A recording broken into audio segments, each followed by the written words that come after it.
Okay, we'll call this meeting to order.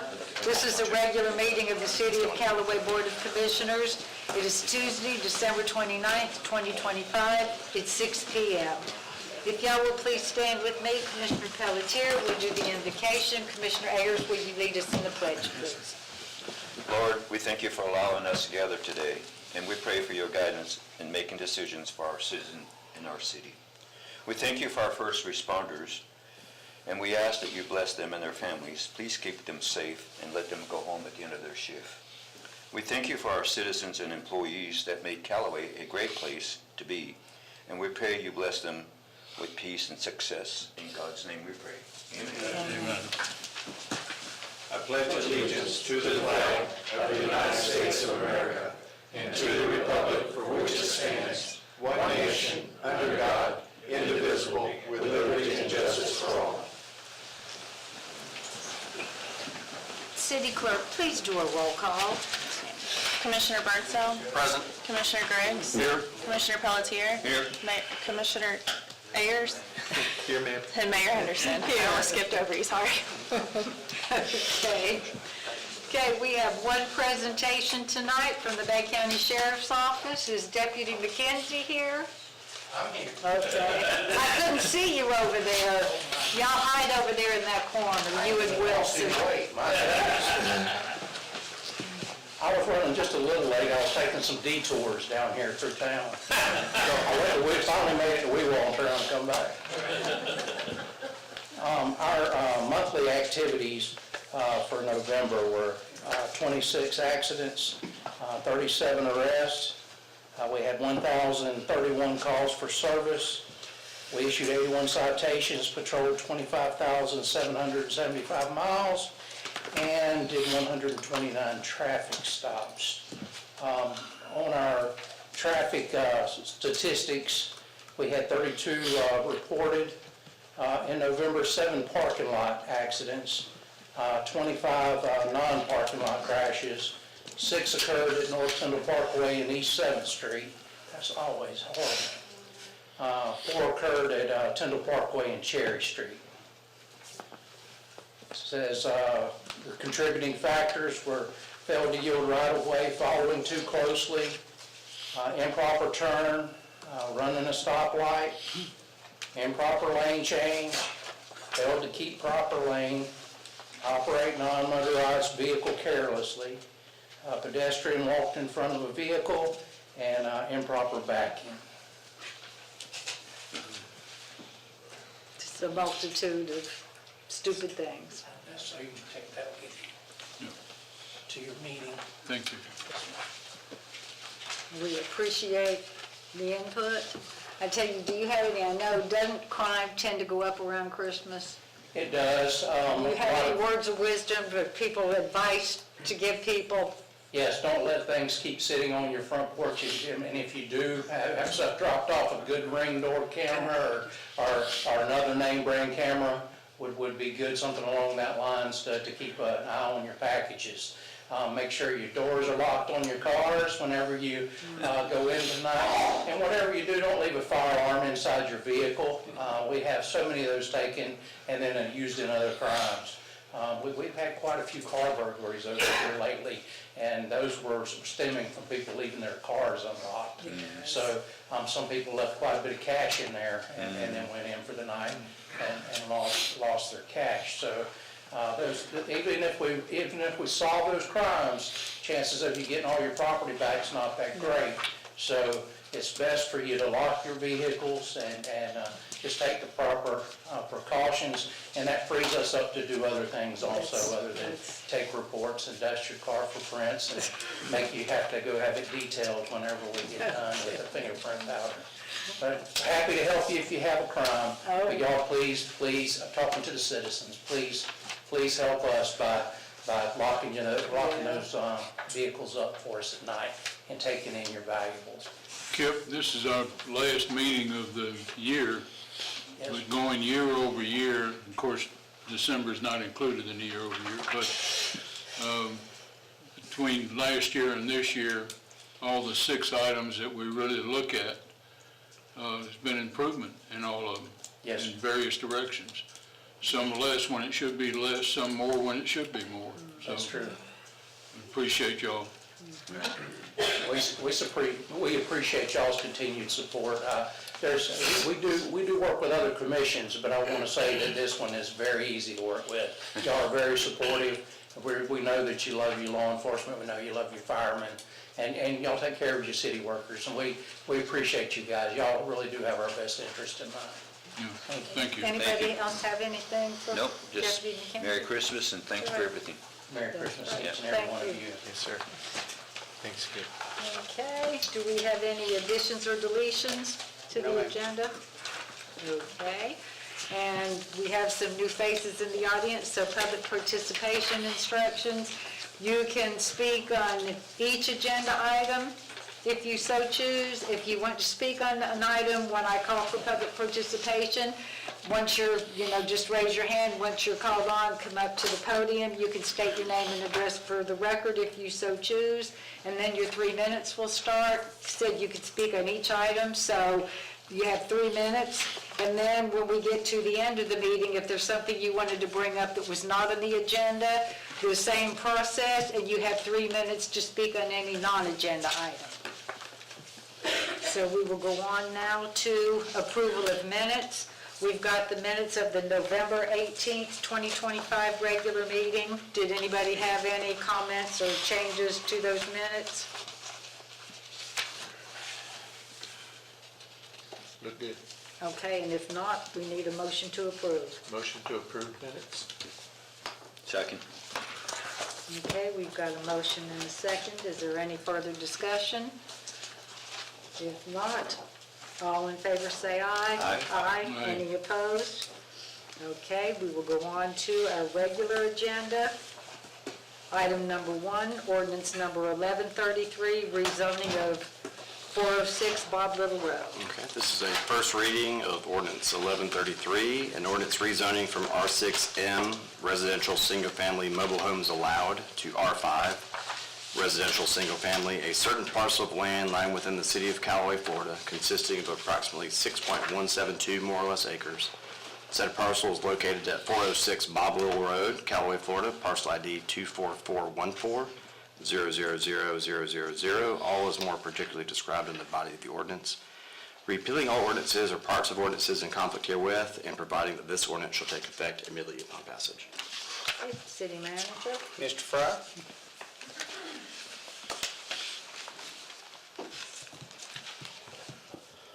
Good evening. All right, so this is another, what I consider a no-brainer. We're removing the M, and we're increasing the density by 1,000 square feet. A 6,000 square foot lot versus 5,000 square foot lot. Mr. Steele is here tonight, the developer. He's also the developer for Grand Oaks, which is well underway, under construction. The plan is to do more of the same as they're already started there. He does have an engineering firm working on that design now. Okay. Anybody have any questions? Go ahead. Bill, I guess it was 5 or 6 years ago or so, we talked about this property. Somebody was interested in developing it, and at that time, they didn't do it. But one of the issues that we had then was, or potential issues, was a ditch. And the ditch is on private property, but it's part of our stormwater system. Yes, sir. I noticed that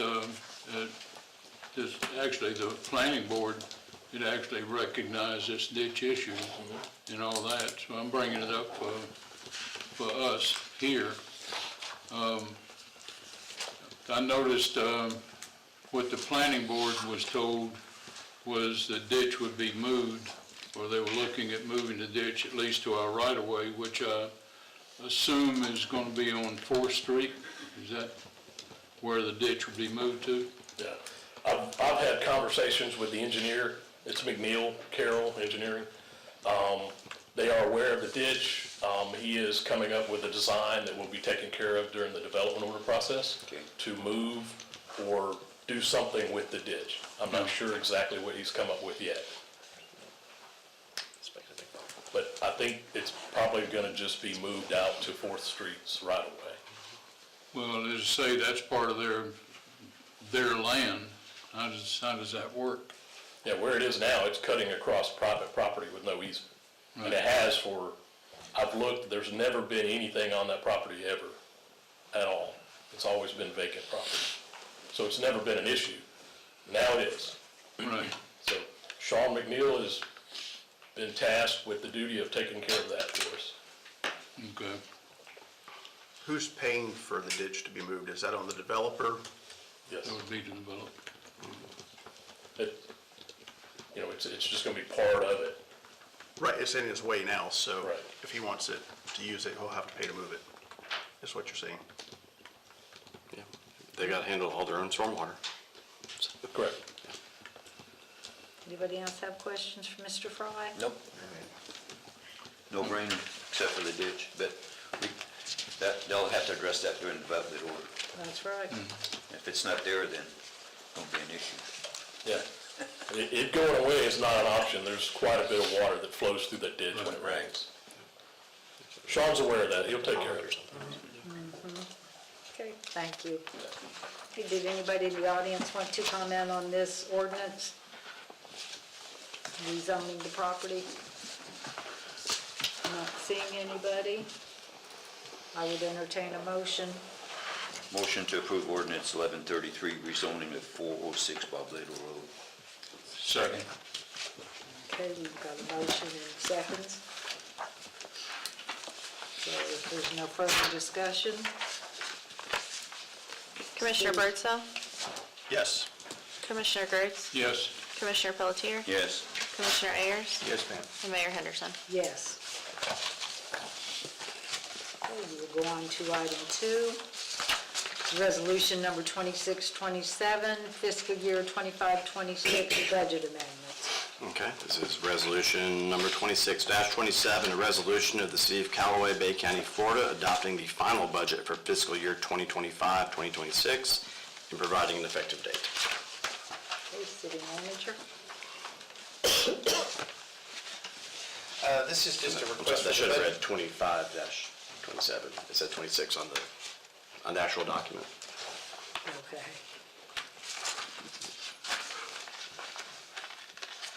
Yes. On the resolution section. Should be 20. 25-27. 25-27, you got that, Ashley? Yes, ma'am. Oh, under the resolution. I was about to say, where am I? This is just a request to go ahead and do the budget amendment for the FlexNet system to cover the balance of the contract and then for the Cherry Street drainage that we did the change order for on the other one. Anybody have questions? Yeah, they're both things we approved. So now you're just bringing it back to us. Okay, well, if there's nobody up here, did anybody in the audience want to comment on the budget amendments? Not seeing anybody. I would entertain a motion. Motion to approve resolution number 25-27. Do we have a second? Second. Okay, we've got a second. Okay. Is there any other discussion? If not, city clerk? Commissioner Griggs? Yes. Commissioner Pelletier? Yes. Commissioner Ayers? Yes, ma'am. Commissioner Birdsell? Yes. And Mayor Henderson. Yes.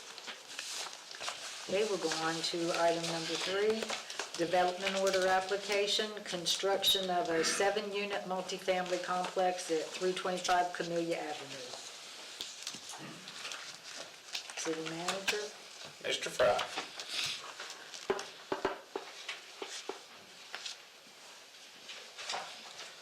All right, so if you'll remember, Mr. Jack had that property rezoned and brought into alignment for this project, been going on for a little while. Mark Mulligan, a friend of his, and Mr. Jack are here tonight. This is 7 units. It's not fancy or anything, but it meets our code requirements with the stormwater, parking, open space. That's not an area that floods. but they do have the stormwater in line. 7 total units. The 6 units are relatively small, 600 square foot. They meet the minimum requirement of 550 per unit, and they have to average 750 on the total. The house is pretty big, so it meets the requirement for minimum square footage of the units. If you have any questions, Mr. Jack, Mark, or I will do our best to answer them for you. Questions? Anybody? You have anything? No, absolutely. Well, it does, the 7 units in here does meet the requirement for the medium, multifamily medium density. Yes. So, but looking at the plans look like it has 6, what you'd almost call units. And then I guess the 7th one, which is on that property that they bought, that's behind that property next to them. It looks like they're putting a house back there, Which is a unit.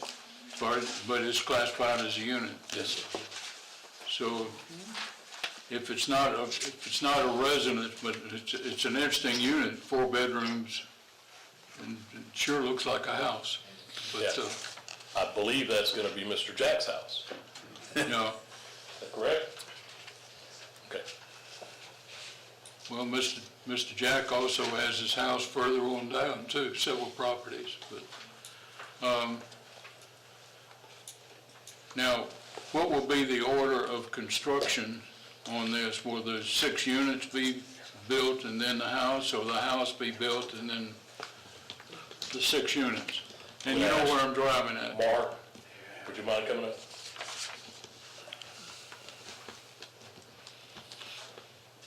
They are aware that the development order has a 2-year time limit. My name is Mark Mulligan. I live at 1106 West 11th Street, Panama City. I'm the contractor for Jack.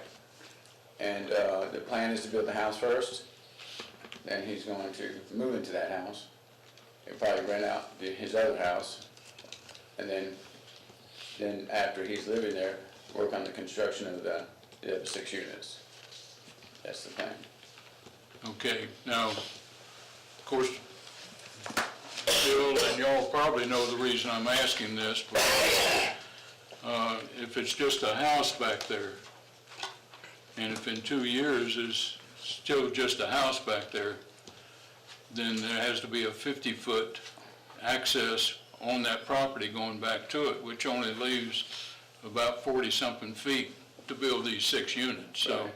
Yeah, the reason why we're gonna downscale the other 6 units as I think it's 3 duplexes, is so the cost wouldn't be as much, so he can afford to, within the 2-year time frame, finish the construction, and that's why we did it that way. Right. Okay, well, this, And we're aware of the 2 years. this is just something we will, well, Bill knows I'll be looking at it in 2 years if we, you have to have those other units built. Yes, he's already got funding to build the house, and as soon as he moves in, he's gonna go right into building those, so Yeah. the 2 years gives us some breathing room time, and we have to be done within 12 months to 18 months, but then we have another 6 months, but we plan to move right into it. Well, That's our plan, so. it's nice property, and Jack filled that in and cut the pond in there several years ago. So it's all, it's nice, and I hope it all works out. Jack? Yeah. You got it. Any more questions? That's all I had. Anybody else have questions? Okay. If nobody up here has questions, did anybody in the audience want to comment on this item? Yes, ma'am? So back in April, this was presented as he was gonna build this for his family only. He was gonna live in the house and then build this for his family. Now we hear at the planning board meeting, this is gonna be a house with 6 duplexes. The drawing shows 4 duplexes, so I know you go by the application, not the drawing, but the drawing does show 4 duplexes. Now he's renting them out to his employees. So this sounds to me like a development, and like he's not gonna have to pay impact fees for development.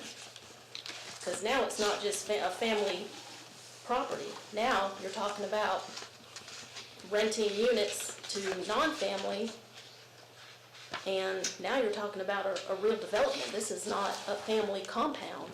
And it was presented in April as a family compound, specifically said, oh, I'm gonna live in the house and my family's gonna live here. That's what we were told at the April planning board meeting. Now, at this last planning board meeting, now it's, oh, he's gonna live in the house, rent to employees, and Bill Fry said, you have to, his words, you have to assume he can rent to anybody. So now you have a development, not just a family compound, which I think changes the dynamics of the whole development now. So I don't know, it's something to think about. Does anybody else want to comment? Is this something we want to clear up on this? This bill, You're gonna pay impact fees on the amount of fixtures. Well, according to in all the drawings that I saw on the application and all that here, it's actually showing all the, it's actually showing 8, I believe, drops on the whirl line. That's, but one of them's for irrigation. One of them for irrigation. Yes. And it's showing the other 7 as being there. Correct. So they'll actually be paying impact fees based on those, actually the 8 involved, aren't they? Well, they'll pay transportation impact fees and water and sewer impact fees Right. for each unit. The house, and there's 3 duplexes. That's a Right. total of 7, okay? And then depending on the irrigation system that they put in, they will be charged water impact fees for that. So, So they will be paying impact? oh, absolutely. Yeah, you're Yeah, gonna count nobody gets away. fixtures. No. Impact fees. Yeah, Yeah. It's based on number of fixtures. Right. for water and sewer. Well, that's For what I was saying, that's what I was transportation, seeing on the it's a set drawing, fee. so. I didn't question that because I saw that on the drawing, so. I do have a question. Is that going to be a master meter or separate meters? They're gonna be separate meters on the right way, All right. if you, So each one of those individuals have to open their own account? yes, sir. Makes it simple and neat. Okay? Okay. Bye. Master meters are not a good thing to deal with, but, Not always. yeah. Anything else? No, but I'd like to make a comment concerning what happened on the planning board, and that's Mr. Callahan. You know, sometimes we wonder when we bring things up here is whether or not there are people actually listening or, you know, can remember or whatever, or we properly stated. And this being addressed some time back, Mr. Callahan was aware of that particular situation. And I see you brought some of that up. You brought up because we were talking about the drive back then, and you brought that up. And thank you for listening. Got it. Anyone else up here? Did anybody else in the audience want to comment? I don't see anybody, so it's time for a motion. I'll make a motion, approve the development order application for construction of the 7-unit multifamily complex at 325 Camellia Avenue. Second. Okay, we've got a motion and a second. Is there any further discussion? If not, all in favor say aye. Aye. Any opposed? Motion carries. Okay, we'll go on to item number 4, discussion on public input. Commissioner Birdsell, I'm going to let you take the lead on this since you put it on the agenda. Well, thank you, ma'am. So I put this on the agenda, sorry, I had to write down some notes because first time doing the public speaking. But a lot of times when I've seen that when we've had issues that come up, us as the commissioners have agenda items, read-ins, we can read ahead and know about it. The public is able to bring up the items. We do discuss it, but we start learning new things often when we're just sitting here, just like Ms. Pelletier brought up, things that we might not have been aware of. We might have all been aware of that, but are we last minute finding out these things? I've seen that some of our neighboring cities have other ways to better have that open discussion. Some of them do like Saturday sessions, just sit and talk with your commissioners, air out whatever your grievances are. We have our 3 minutes up here, and that fits all the regulatory stuff. But is it really giving us a fair shake on having real good public input instead of them just airing something and we move on from it and never think about it again? I'm not trying to set up anything specific here. It's just more of a open forum to try to figure out how we can have better public relations. Well, I know what we have done in the past. If we have a topic that generates a lot of interest, we'll hold a specific workshop, like the one that comes to mind with everybody is the garbage. When we were talking about going with a single garbage hauler. And a lot of people had comments on that, so we held a meeting in the big room, and we probably had 100 people get up that night and make comment. So, you know, when it's something that there's a lot of the population interested in, we will hold a special meeting or a workshop so that we get more public input. Anybody else want to say anything since we're discussing? Yeah, I think most of these things get 2 readings, so everybody gets 2 shots at it.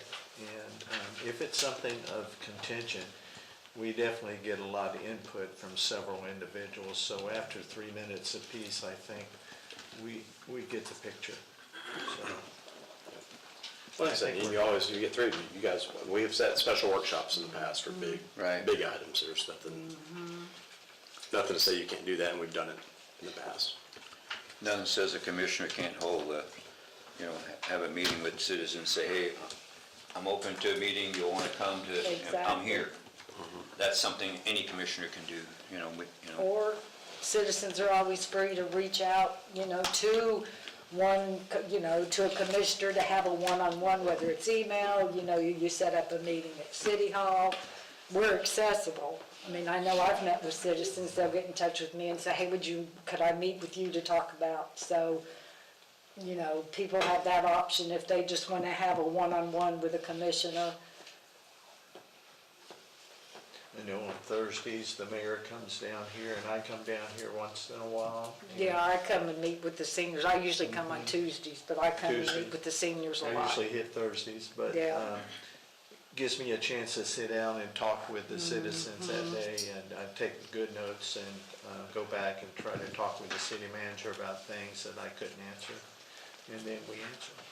So, And I try to get here, I always get here early before the meetings in case anybody comes and wants to talk.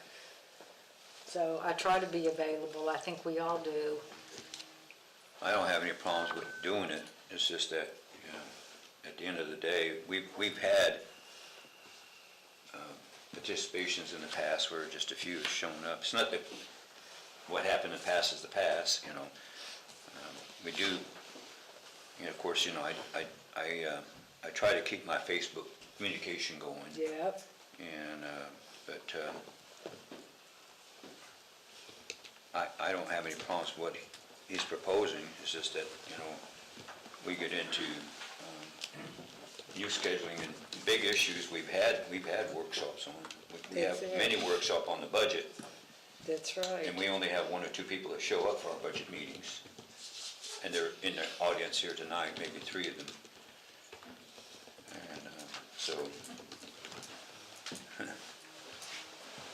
And we have had actually multiple public hearings over the years. I'll give you an example. This was years ago, just a participating citizen, Bridge Harbor. We had sessions on that time, and actually of those that were there, I think, I don't recall, Bob, I don't know if you were there at the, for the original, He was sitting right back there against the wall. pardon? He was sitting right back there against the wall. Yeah. For the original one, where the developer actually came in and met with all the citizens and anybody and that kind of thing. It's not unusual to have a public hearing, and we do that religiously with roads and this type of thing. And as the mayor mentioned, we have that, if we know we've got something that's somewhat controversial and involve a major change for the city. But, and we also realize, I realize that sometimes, and I've stated it, that sometimes our personal preference on something does not meet the goals that we were supposed to be following as a commissioner.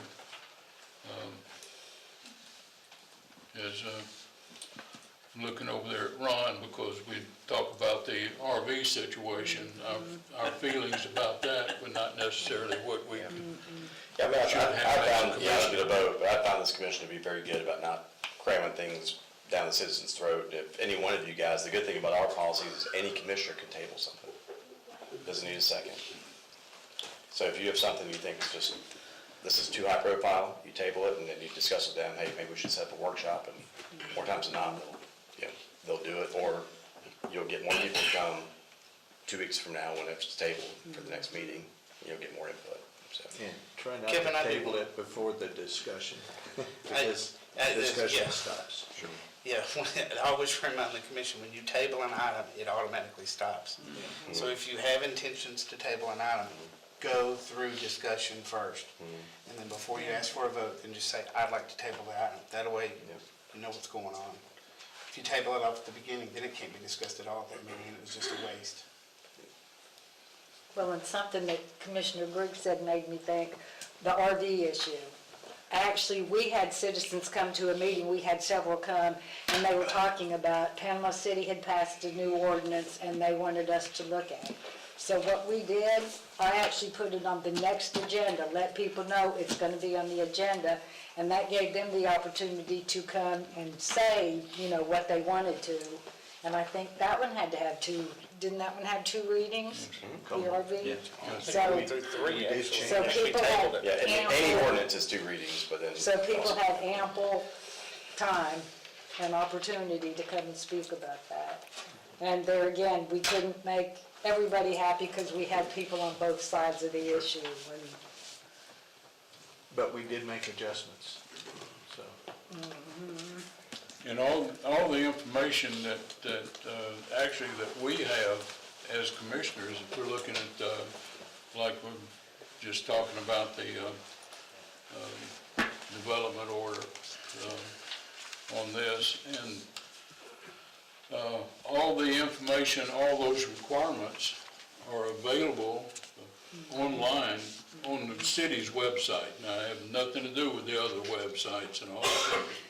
But the city website is where I go and where everybody should at least be going to look for the requirements that we're in. And very honestly, some things look like they should be logical for a city, but we have state requirements that actually cancel out what we would think is logical for the city. So, and sometimes you don't understand that until you start looking at the regulations. Speaking at you personally, because right now, you're subject, you're getting all kinds of information from the governor and from the office and from our various representatives about what's going on, League of Cities and all that. So you're being inundated with a lot of that information, and that's not necessarily available, easily available out there. So it's kind of up to us to at least assimilate what we can do for the city to meet the city goals. Now, if the citizens want to change those goals and want to change the charter and all that, I mean, that's It's something we actually did. What was that, 7 years ago? We voted some changes. How long ago has it when we had? Yeah. It's been a while. That long? Yeah. That's when we changed, no pay raises for commissioners, and list of citizens vote. We did away with all benefits. Right. Then, Yeah. and other things, but it was a charter change at that particular election, Yep. 8 years And then we ago. have verbiage. But sometimes it may seem that like we're not listening. And we've all been accused of that. So, but very honestly, we are. Speaking for them, we are. Anybody else have anything? No, ma'am. Would anybody in the audience like to comment? Yes, sir? Go ahead. I'm coming this way.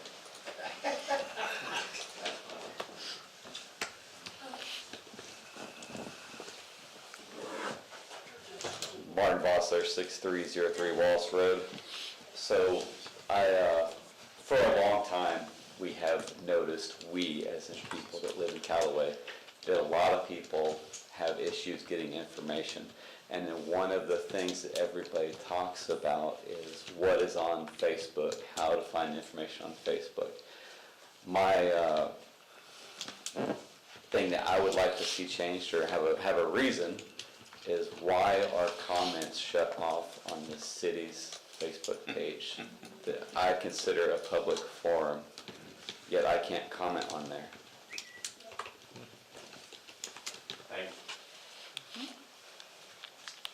Anybody else? Yes, ma'am. Thank you for trying to fight the good fight, Commissioner Birdsell. This is not an accusation that y'all don't listen. Your mentality, and I've seen it myself, this is a fact. You get us up here and y'all say, just give them their 3 minutes and don't respond. That's all you care about, is meeting the requirement to let us address you, and y'all know that. 2025 was the year that social media took over as the primary source of information from mainstream media, with 65 and below. 65 and up still goes to mainstream media for their source of information, not just websites. But y'all know, you, Mayor, Bob, you all know, I've emailed you about a situation, the Tico situation with our city manager. No response from not one of you. He misled y'all through that whole thing, no response. That is really, y'all are shielding him from accountability on that issue, not just that issue. But y'all know good and well, you don't respond to citizens. You let us come up here, you'll read our emails, you don't respond, period. And y'all know that, you know that, all y'all know that. How many times has citizens been up here and asked specific questions? Okay, thank you, and then we go sit down. And that's a fact, that's on video, that's not an accusation. Anybody else? Yes, sir?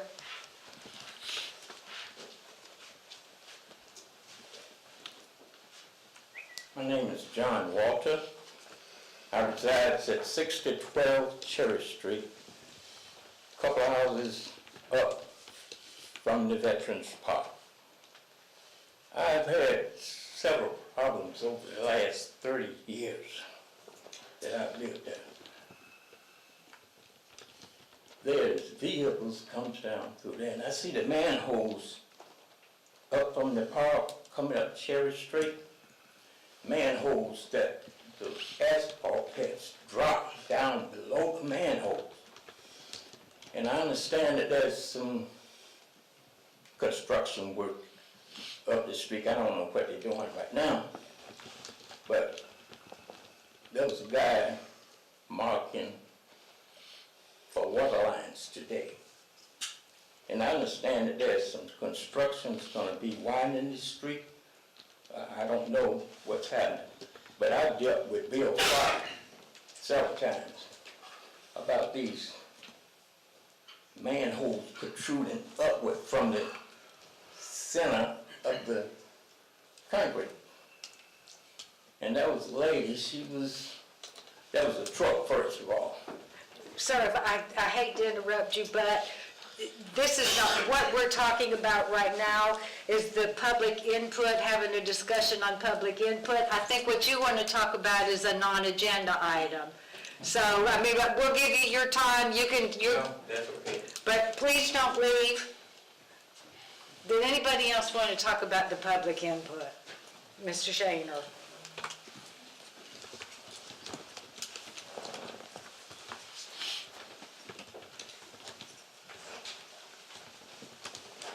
Ron Shaker, 5711 Kevin Circle. When you mention Panama City, it gripes me to see you, look to them, their special privilege over there. They got a 1% tax that, Yeah, they do.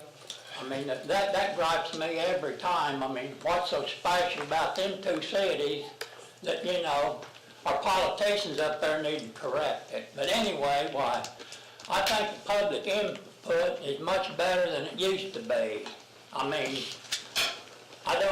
it used to be you had to, each item you had to sign up that you wanted to talk about it, and that was far before any discussion, Then the mayor sat up there and fumbled through papers and hooted a mess and all of that. And, I finally argued about it, and it don't make sense that, it's done away with that, and that seemed like a good thing. Because, the mayor we had then, he'd look around real quick and he'd try to miss 2 or 3 that he didn't want to hear from. But I'm fairly satisfied right now, It don't always go the way I want it. The RV thing kind of blood pressure. But anyway, what griped me most about it is referring to Panama City. I mean, if you don't like somebody, why, it's kind of, scorches you a little bit. But anyway, why, I think it's better than it used to be, but I think there's, room for improvement, but I'm fairly happy with the way it is. Thank you. Thank you, Mr. Shaner. Anybody else? Mr. Bohack?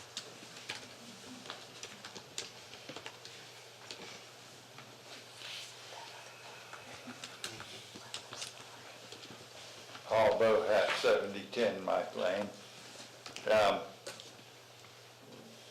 don't want to add to your burden, Ms. Roback, but the only thing I would suggest, if at all worth considering, is if we could publish the agenda, just the list of items to be discussed on the website before the commission meeting.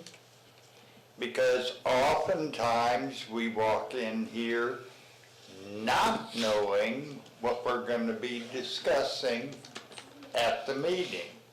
It's on the website. It's on the website. Say in the agenda. Well, I've never found it. Maybe that's a reflection on what she had said earlier. It's on, I may not be competent enough to work my way through. Come see me and I'll show you where it's at. Say what? So come see me and I'll show you how to get to it. No, don't do that. Just send me a copy of the agenda. But my point is, almost without exception, the issue of understanding what's happening rests entirely on what we, the community, knows about what's happening within city government. And that is dependent upon what you, our city fathers and mothers, tell us. That's only available through the report that we receive every month when we get our utility bill, and every time we receive a copy of the city commission agenda. Plus, whatever you send out in between those 3 events. So, if there's something of significance that we need to know, that requires a little more effort on your part. You have to decide when it is we need to know more. If we decide there is something else we need to know more about, we will tell you and expect you to provide us with the opportunity to engage more fully. At least I think that's the way it should operate. Thank you. Thank you. Anybody else? Yes, ma'am? I'll get you next. Teresa Langston, 6031 Land Street. You guys know I've been coming for a couple years to the commission meetings. You know, I've constantly gotten up here about the way citizens are treated when they come speak, when they're talked down to, when you sit up there with the information that you give us and you sit there and say, oh, well, the citizens just don't understand. The citizens understand completely. When the commissioners sit up there and speak on behalf and give a speech on behalf of the engineers and the builders, when they come before you, trying to convince the citizens that they really don't know what they're talking about, that's been done constantly. I know that, citizens have been told to sit down and shut up. So I agree. I think there needs to be more communication with the citizens on what is going on. I kind of disagree with what you said because, you're sitting there saying, well, if we need to know it, then they can tell us. That ain't the way it should work. Government should not be feeding you what they want you to know and leaving out everything else in between. I have a problem with that part. I think everybody should have a general knowledge of all the facts of what's going on and time to do their research to form their own opinion. And normally when I show up for a meeting, I already have my own opinion already, formed. But I do believe that citizens can't get off at nighttime or in time to come to the meetings with them starting at 6. They have families and sometimes people don't get off until 6. You have workshops and meetings during the day. People can't get off during the day. I can't get off all the time. I mean, I try the best I can, but sometimes it's just not possible, with having a job.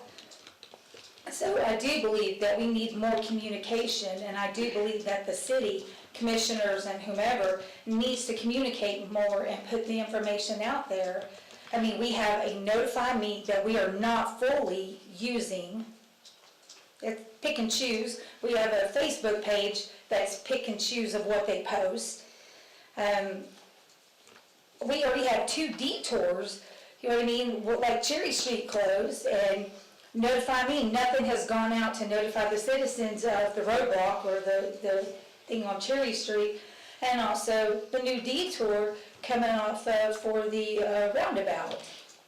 If y'all don't tell us, if y'all don't send it out to people, how are they gonna know? People need to plan their commute, because Callaway traffic is, everybody trying to get to work, but the communication that you guys present to the citizens is very lacking. Can we make sure that we're doing a better job with notifying on detours and... Anything that I'm told, I put out. I'd be getting all your notifications. Yeah. There's nothing about Cherry Street, there's nothing about the new detour. The only way we know about the detour is Commissioner Pelletier told people on Facebook, and that's how people know about it. Okay. Can you come to Panama City for me? I have to go to work different every day. I mean, I work in Panama City. Can you come, I can can't you have come to you a Panama City talking Commission from the meeting? audience. Help me out, because I have to go different to work every day downtown, please. Did anybody else? We meet at 8 a.m., I think, on Tuesday.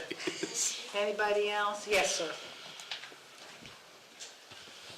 My name is Donovan Rudzowitz. I live at 106 South Jan. This is my first meeting.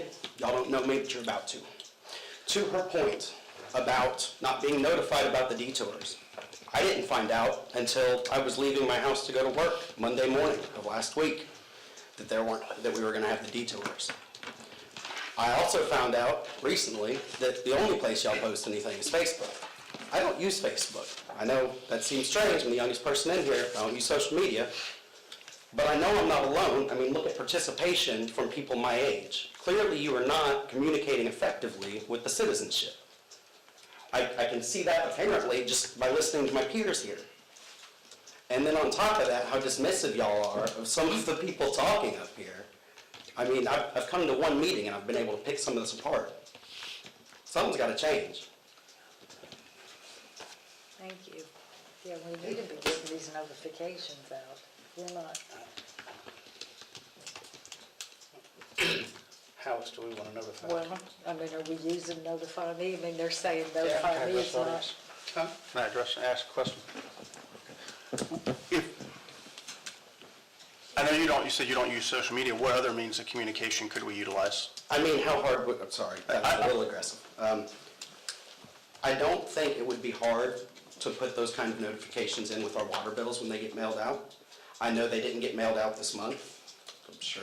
Well, you should have received it today. I finally received mine today. The bill went out. The bills went out, but the newsletter, the problem with that is the time the newsletter has to be out far enough in advance. You know, we have to get it sent in so it can go out with the water bill before we know these things. But if you know that it goes out, you know, you've got to plan around that, right? Y'all have known about those road closures for how many years? That project's been approved for a while, right? Yeah, but we didn't know, those things have to be sent out by like the middle of the prior month. Okay. So we didn't know then that the project was going to be starting to do that in the So newsletter. were you aware of the Notify Me way to sign up so you can receive emails and texts? So that is a way, and that might be something, is that on the It's on newsletter the already? website. It's on the, Is that on the newsletter to tell people how to sign up for it? I believe so, but if you go on our website, you can see the notify me, and that will Okay. give you. I think we're putting another reminder on this one. aren't we? Yes. I'll Yes, get we're ready. putting We're doing another notify me. But to the reminder point of the newsletter. website, and that's the other thing, it's not easy to use. I had to dig around on that website for about half an hour before I found out that there was a meeting tonight. So I don't know who does the website, but that website needs an update. Okay, thank you. Anybody else? Yes, sir?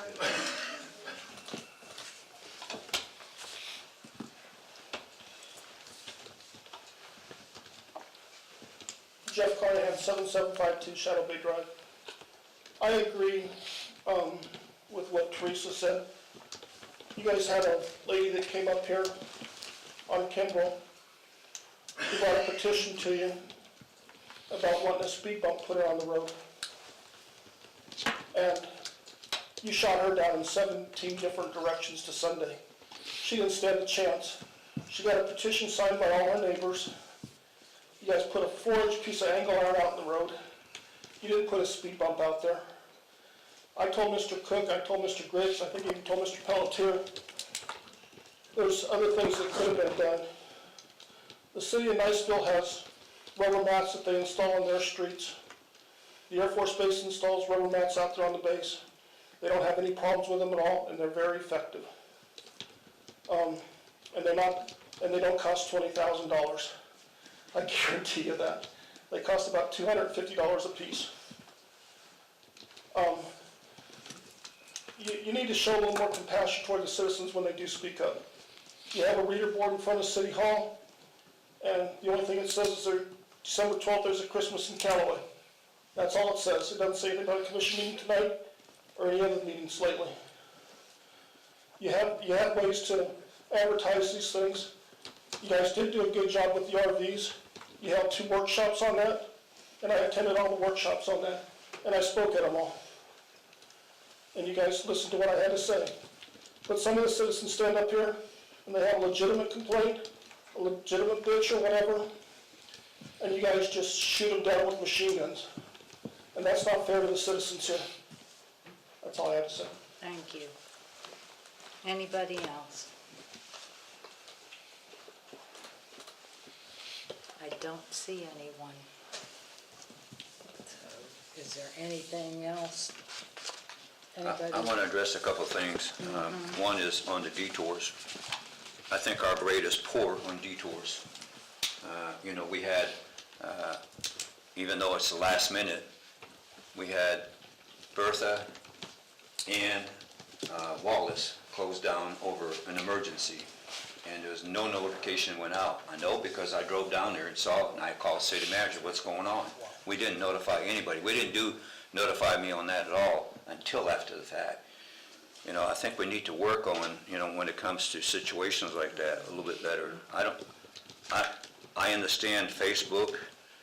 I don't know, I know how you all feel about Facebook and not allowing comments on Facebook. We'd almost have to have somebody to administer that and be able to delete the negative stuff that comes on, because there's a lot of negative stuff posted out on Facebook. There's a lot of nasty stuff about the city that you know, we've corrected on Facebook, that we go back and tell people you're totally wrong, you're misleading the public, you know, so, but I agree that, you know, we need to do better, and I think situations arises as far as, you know, I want to go back to detour because I've seen that happen many, many times, that we just don't send the notifications out there. I know we know 2 years ahead of time. We've known for 3 years we're doing Cherry Street, but we didn't know till last week, the week before, when we were going to start, and even then it was questionable. You know, and you know, you all hear me talk about, you know, we need to make sure we notify the public, and I've said that many, many, many times up here. And as to how we do that, maybe we need to open our lines of communications up. I don't know, notify me is a good way. We don't, our Facebook is really kind of dormant. We don't put a lot of stuff out there. And I think we should, you know, put a little bit more on that Facebook as far as what's going on when these things happen. I don't know who's posting, and it's none of my business. Well, Can we put any of this stuff on Alert Bay? Or does it have to be true emergency type stuff? We can. They like it to be for, you know, emergencies and stuff like that. I mean, we can utilize it, but it is not an easy thing to utilize, especially with several, you know, depending on the week and how many notifications we get out. Alert Bay, unfortunately, isn't just as easy as, you know, click of a button and you can send it out. we have other ways of communicating. City managers used it before. We pay X number of pennies per call. Yeah, the robocall. Robocalls. We do robocalls, they run, You know, we I don't ever use robocalls. It's pretty inexpensive. I think it's about $500 a call to call all the residents. Yeah. Maybe I have to look and see. You know, That'd be a, it might be worth, and some of these, especially when we start looking at major intersections in our city being closed down. You know, and I understand it just happened, the pipe blew in it, but that intersection was closed for 3 days. And a robocall probably would have been good then, you know, I'm just discussing these things that, you know, because I listen to people out there. I may have misspoke, I think a robocall's about $1,200. $1,200? I think it's, yeah, because we have so many more people than we used to have. Stick with emails. Yeah. So, we gotta find another way when it comes to issues like that. And I don't know, opening, we had one citizen talk about, why don't we provide comments on Facebook? Why don't we, city manager? Because of what you just said. Pardon? Because of what you just said. If you've got negative comments out there and you try to sit out there and correct them, there's First Amendment reasons. I mean, unless it's like totally like slanderous, okay, but then you get into. So if we delete the comment, then we're violating somebody's First Amendment? Facebook comment, it's any of those, it's all or nothing. Okay. Either you let it all on or you let none of it on. Okay, all right. That's the problem. I would like to add, if it's okay, that I am the only person that can do anything with our Facebook, and I can't moderate stuff. Like, I don't want to say it, you know, to sound bad, but I don't have the time to moderate Facebook. We don't have a social media team or anything, it's just me. Yeah. And that would be, you know, a lot on top of what. Well, the we've already marquee got would be going on. another way to communicate too. You Yes, know, and I can doesn't agree take but that a minute I need to post use that something more. on there. We're having a meeting or whatever. the streets closed, even though it won't affect the people on that side. But like we had a change in detour, did that go out and notify me? Probably not. I mean, got it. oh, you did? Yes, sir. Okay. Well, and the change in detour, I mean, well, we just shifted it down a block because that one road was so small that we received lots of comments from the residents on that road. It didn't affect it. I mean, you could still go down and take that same road. It's just we put the signs up when we moved them down to Lake because it's a larger road. The signs haven't moved yet, by the way. Have they not? Yeah. And Just for the email. I'm getting comments now of speeding on that street because of the change in detour, and that's something that I was gonna pass on to Kip, you know, and they're concerned with the children and all that good stuff, because speeding in the city is a problem, period. You know, I don't care if it's East Bay, Shadow Bay, It's a problem everywhere. they're all over, you know. East Bay. And the only other comment I want to make is that I personally try to address concerns to the citizens, but I think, you know, I agree that we probably should do a little bit better there when they come up and speak, that we should give our citizen an answer. Most of the time we do, but sometimes we don't. And I think it should give an answer on all the questions that come up here.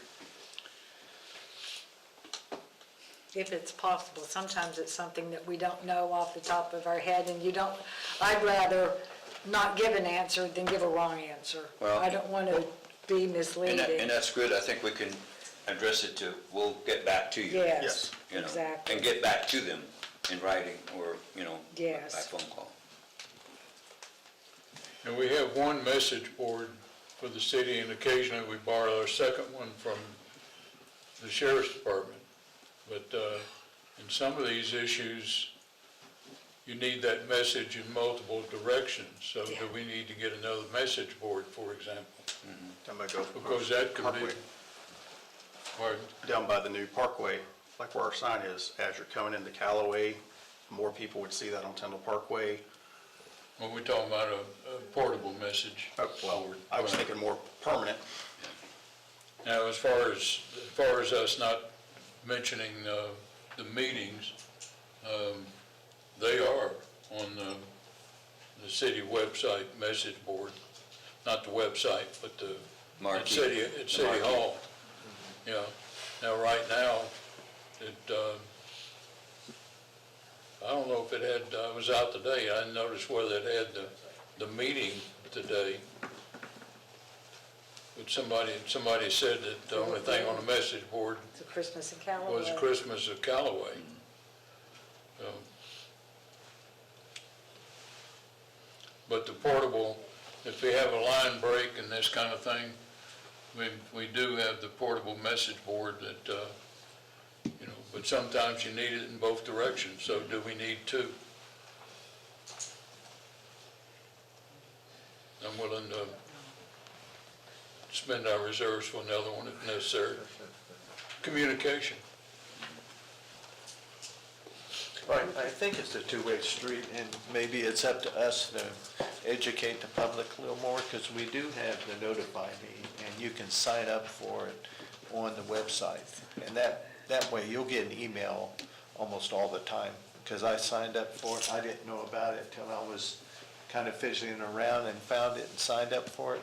Now I get notifications for everything, job openings, closures, and all that kind of stuff, so good input, by the way. But if you have to sign up, and I'm signed up for Alert Bay. I think everybody should be signed up for that. But some of these other things, including some things that Callaway has sent out, come to me as spam. So it shows up, at least on my phone, as being spam.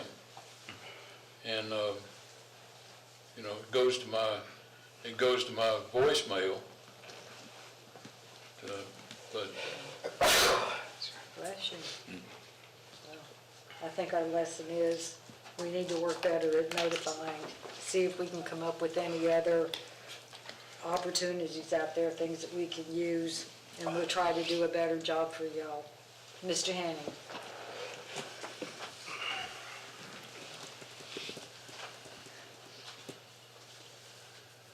Don Hennings, 431 Tangent Pass.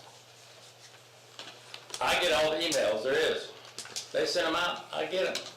The people out here need to sign up for that. But he's gonna put that in the newsletter next time. But if the citizens don't wanna do it, how you gonna get the word out to them? Facebook or whatever you wanna do, I'm not on Facebook. I'm not on TikTok or anything like that. I get my email from city, and then people need to sign up for it. You sign up for it, sir? I didn't know it See, existed. it's right there on the website. Go to the website, you find out all this stuff. But the people don't want to do that. You know? They want to know, well, how come I didn't get that? Well, you didn't sign up for it. Okay. People need to sign up for it. And I don't know how you're going to get the word out. If people don't want to do it, people asked me the other day, my word bill's up a lot. I said, well, they sent an email out that made a mistake on it. I didn't know that. I said, are you on email? No. You know, in the streets, closing, I get them all the time. Water breaks, so I sent a message to my email. Hold them up, there it is right there. Somebody show me what the road closures, somebody pull it up, some commissioner pull up, show it where it says it in an email or text. It's not on the- I can't have y'all talk in front of the Email. audience, please. Email. That's all I gotta say is email. If people don't want to sign up for it, you can't do nothing about it. They can't blame you for not getting the word out because they don't want to sign up. We'll try to get it in the newsletter to get more people to sign up so they can get the word. Anybody else? Okay, I think that's, I'm going to like to make a comment. This is our agenda for tonight. By Thursday, approximately Thursday, we know what our agenda is going to be for tonight. We generally, and that's posted on the website. It's posted on our emails that we get. The emails that we get say the agenda is in your box and the agenda's on the website.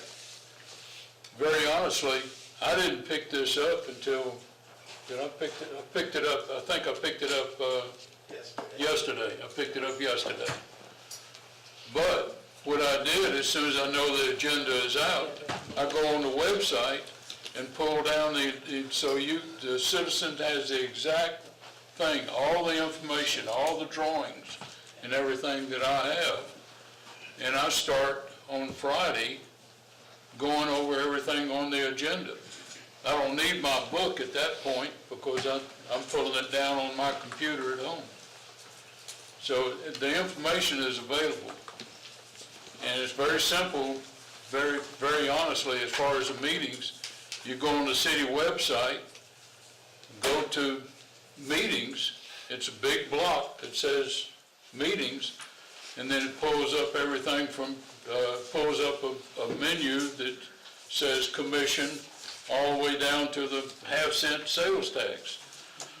And all that, pull that down, just you click on commission, and it has this meeting, the date of this meeting, and you go there and you can pull down the entire agenda right there, which I don't do it on my cell phone. A lot of people do it on their cell phone.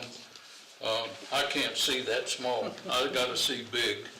So I pull it down on my computer and go over it, make notes and whatever, and when I finally pick this up, I transfer some of my notes to this. But everybody in this city, or everybody that wants, is interested, has the same information that we have on Thursday or Friday of every week that we have a meeting. It's all there. Including all the financial information, by the way. We've had some cities, I'll bring up Lynn Haven. Lynn Haven, well, anyway, we have full financial information. And everything is in plain sight. So, and I know you go over it, so many other people go over it. Pam and I used to have to dig for it when we were citizens to get at that point. Right now, there's no digging. It's right there in front of us, every meeting. You're wrong, Commissioner. We didn't get a financial statement that was 6 months old back then. that's right. Oh, yeah, But we don't Yeah, have, it's not every meeting, it's one meeting a month. We Yeah. get Right. that month's back in the day. Yeah, back then, we had to dig for it. That's right. We didn't have recording and video back in those days also, we just had minutes. Right. So we've revolved quite a bit. That's right. I think we still need to move and Well, revolve a little bit more, But we're you know. getting better. Going back, We're Mayor and I, we're going back, probably the most open city yes, in Bay County. yes, Very honestly. yeah. Anyhow. Anything else on public input? Okay, well, let's go on to item number 5. Background screening policy and guidelines. City manager. Yeah. So currently, we're updating the background screening policy to meet the Florida statutes Level 2 background screening. The revised policy will apply to all volunteer recreational leagues, strengthening the protection of youth sports participants and safeguarding volunteer privacy. Not only are we going to be doing the screening for this, we will also use it for employee background screenings also to strengthen that. After a comprehensive research and vendor evaluations conducted by Tim and Caleb, Anchored has been selected as the most effective background screening provider for both volunteers and city employees. These updates reflect a significant step forward in enhancing safety and reinforcing the city of Callaway's commitment to protecting its youth sports. This is really an informational thing, just to let y'all know what we're doing, because this is being mandated by state statute. There's a lot of attachments, there's a lot of information to go through. Tim has updated almost all of his policies that have to do with even the rec league, what do we call it, agreements? Is that what it is, that we spent months and months on? Yeah. These have all been run through Kevin and everything else, and I have Tim and Caleb's here. They can answer a lot of questions more so than I can. I know they did extensive research on, I think, more than six companies, trying to come up with one that would best fit the city's needs to follow it. So I guess that one of the questions I Come on, have, Tim. I know this is on all the sports leagues and volunteers and things. I'm sure there's a cost for doing these background checks. Who bears that cost? Mr. LaCare. Yeah, Now, for the city employees, the city pays. Sure, but if it's the sports leagues, do the sports leagues pay for their background? The sports leagues will pay a share of it. We're basically looking at it as a partnership type thing. Okay. Where they will pay $10 for each one, and we're paying $20.95 total. Okay, so So $21. they're, we're incurring the $10.95. Why can't you include that with the fee that you charge now at the beginning of the season? That could add up. Because I don't agree that we pay for that. I agree with that too. Why are we paying for other individuals? Why are we using our tax dollars, I guess, to pay for somebody outside the city? Although they're playing out here, what I'm saying, but I don't agree that we should be cost sharing. That should be a cost associated with the league. And there are a lot of costs It should be up associated. front. And all of these people are volunteers that, they give an extensive amount of time, and there's a lot that we require of them. But they're not volunteering to the city, they're volunteering to the league, sports league. yeah. So the sports league should, Right, the sports league, to me, generates some funds, and to me, they're the ones that should be responsible for that, not the city. Yeah. If it's a city employee, I understand it's our responsibility, but if it comes to the sports league, to me, we should bear that. that's money that we could be spending on improving the parks. Yeah. Or the speed bump. That's it, or the speed bump. Well, one of the things that, looking at this, the way they've been doing background checks is they've been running them through the Bay County Sheriff's Office. The problem with that, and now the statutes are mandating it as of January 1 of 26, that it has to be a level 2 background check, which is a national background check. Which I think is good. And it's a great thing because But it we should be can if they- feel a lot more confident that we're protecting the children and the coaches and the Right. players out there and not having bad And something actors you'll that find shouldn't is be most of the involved. coaches are parents, are relatives of the kids playing, so But, it shouldn't I be mean, too I- hard for them to I get a don't- good background check. I don't have a Well, problem that's- with doing the background check, it's just, I don't think we Commissioner should Ayers, you'd be. be surprised. Well, yeah, I There's some mean, out there, I understand. but my concern is the cost that the city is I think we incurring. need And to I take the mean, cost what out, if the period. people don't pass the background Yeah. check, then there's Right. more people that we're Right, gonna have to. exactly. Well, that It's just- doesn't, that doesn't affect item tonight, it's just informational, but maybe in January, we could look at the fee, it'd be a fee schedule update if you wanted. What is the Cover it for anticipated $20. cost to the So city the back then? anticipated cost, and we're estimating on the high end, and we actually included the employee screenings in doing 300 a year. So the total per year would be like $6,484 if we actually did 300. Yeah, I don't agree with that at all. No, that's a lot of money. That includes all our city employees. Yeah, but how many city employees are we talking about in that 300? Not that many. Can we do 50? I would say 50 or 60. This year I've got 121. Yeah, I think we 122 figured going out. about 70, There's just, about 88 employees. Yeah, but do we have to test all 88, have to have a background check? You'd have to test the 40 that came and went. Oh, yeah, that's, So you've got 40 to 50 employees every year turnover in the city. well, so that's 40 or 50, but that still leaves So you 250 anticipate about that- 200 plus volunteers? so the rec league part would be about 200, so really, around $2,000 is what. So if it's, but, I mean, if it's 6,400 for 300, then it's gonna be more than that for 200. Yeah, it's gonna be 4,000. Yeah, Yeah. Was there a cost previously when we just went through the Yes, department? the leagues were paying $5 to have the sheriff's office. Right. yeah, and then the city wasn't paying And anything. the city wasn't paying See anything. that? But part of that process was they would get a paper from each person having all their personal information, social security number, address, date of birth. And those pieces of papers, they would carry to the sheriff's office. Well, of course, you're dealing with a bunch of volunteers that, are doing this as they're running back and forth with their kids and everything. So they're handling all this paperwork. Well, there's always that risk that they're laid around somewhere where they shouldn't be and somebody could get a hold of that. So that was one of the things that we were looking at when we wanted to take this in-house, was eliminating any chance, and we won't take a paper thing.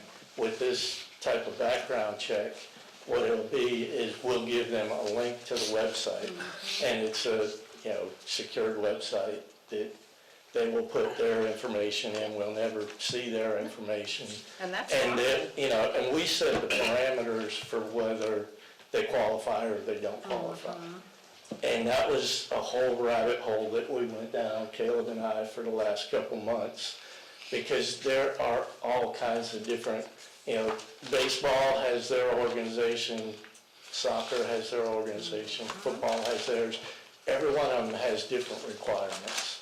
So we had to come up with requirements that would meet all of their, all three of them, and be as strict or a little more stringent. And so we did that and came up with it. And then we also brought it to Captain Brandon and had him review it.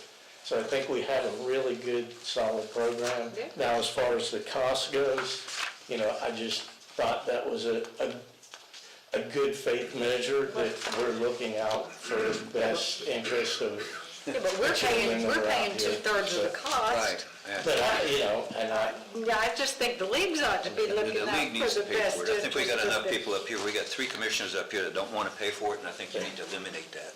okay, well, we can charge them the $20.95. Yeah. Now, we're also going to do the city employees, which I also But yeah, think the is city another great employees, thing. that's fine. City employees is a different issue. Doing this national background check, we take away the chance of someone that's been state jumping and. Yeah, For me to volunteer at my son's Tim, school, I had to pay $85 out of my pocket. I mean, so if you want to volunteer, and I want volunteers, I don't want to keep the volunteers from coming in, we need them, but that is a huge cost share for, a small city. Yeah, I mean, let the league pay for it. I'm not saying the volunteer needs to pay it, let the league pay for it. Because they do generate some money. We spend a lot of money already maintaining these fields and stuff for these leagues to play on. So that's just, sounds like a lot of money to me. I don't, Or we have to figure out how to offset it, like if we charge a fee for them to use the fields, that's gonna have to start incurring into that to I offset think that. the solution is you adjust the fee schedule in January, and I think the only change in this policy is on page 4, you just take out the $10 and just say, each league will be responsible for payment of background screenings. Then obviously they'll get their fee schedule. Great discussion. What we'll do is. Because this is just informational, you just take out the $10 on page 4. Yeah. We'll adjust the fee schedule. We've got good direction. Yeah. We'll go back now and That's we'll make easy. adjustments. Easy fix. We'll fix that. Yeah. But I Tim, think, thank you. I think other than that, I think we have a very solid Yeah, program. it sounds like it. I don't have any problems with what you're doing, I just have a problem with spending our tax dollars. Tim and his staff has spent many months working on Yeah. this. Yeah. And they No, did a and great that's- job. And the program is great. Thank you. Yeah, I would like to thank Caleb, he's helped me put this together. Yeah, you do. Good Spent job, the Mike. past couple Yeah. months, jumping back and forth from each other's office saying, what about this? What about that? There's a whole bunch of things that we had to go through to get here. But, all right. Okay, thank you, Tim. Thanks. Okay, we can go on to agenda item number 6. Oh, I'm sorry, did anybody want to speak on the background check issue before we get to the next? Nobody? Okay. So we'll go on to now, agenda item number 6.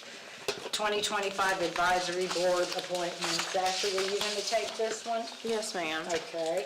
So the Planning Board, Audit Committee, and Half-Cent Sales Surtax Oversight Committee all have members who have expiring terms this year at the, December 31st, their terms expire. So each one listed, Mr. Dugal, Mrs. Overway, and Mr. Hennings, with their respective committees, have reapplied for reappointment. There are going to be a couple of vacancies that we will be publishing tomorrow. I just needed to get confirmation of who was not either reapplying or resigning. So there are. We'll get that information out to the citizens. So Correct. anybody that Yes. wants to apply can apply. Yes. So, does anybody have any comment or question about it? Only thing I would say is I appreciate people volunteering and serving on these committees. Thank you, Mr. Henning. I don't know if the other two individuals are here tonight. Thank you. Mayor, I have one question. It was my understanding that today's half-cent sales tax, surtax, had one person show up. Do we hold these people accountable? They only meet once a year, so when people are volunteering, but they only meet once a year, but no one shows up to actually do the meeting, like, is the committee accomplishing anything? And since it's obviously not accomplishing anything, at what point do we say we need more meetings than once a year? Well, How do we hold them more accountable to show up and do things? Can we say, hey, you're not showing up, we need to get you voted off the committee? So I can say, with the situation with the half-cent, the last two meetings that we have tried to have, that's a situation that I haven't seen before, and I don't recognize, going through, stuff before I was here, that this has been an issue before. We do have two of those committee members who formally resigned, and then one who I will have to send a letter out to and then bring to you guys at a later date, to where she may need to be removed because they haven't been at 3 of the meetings since they were appointed.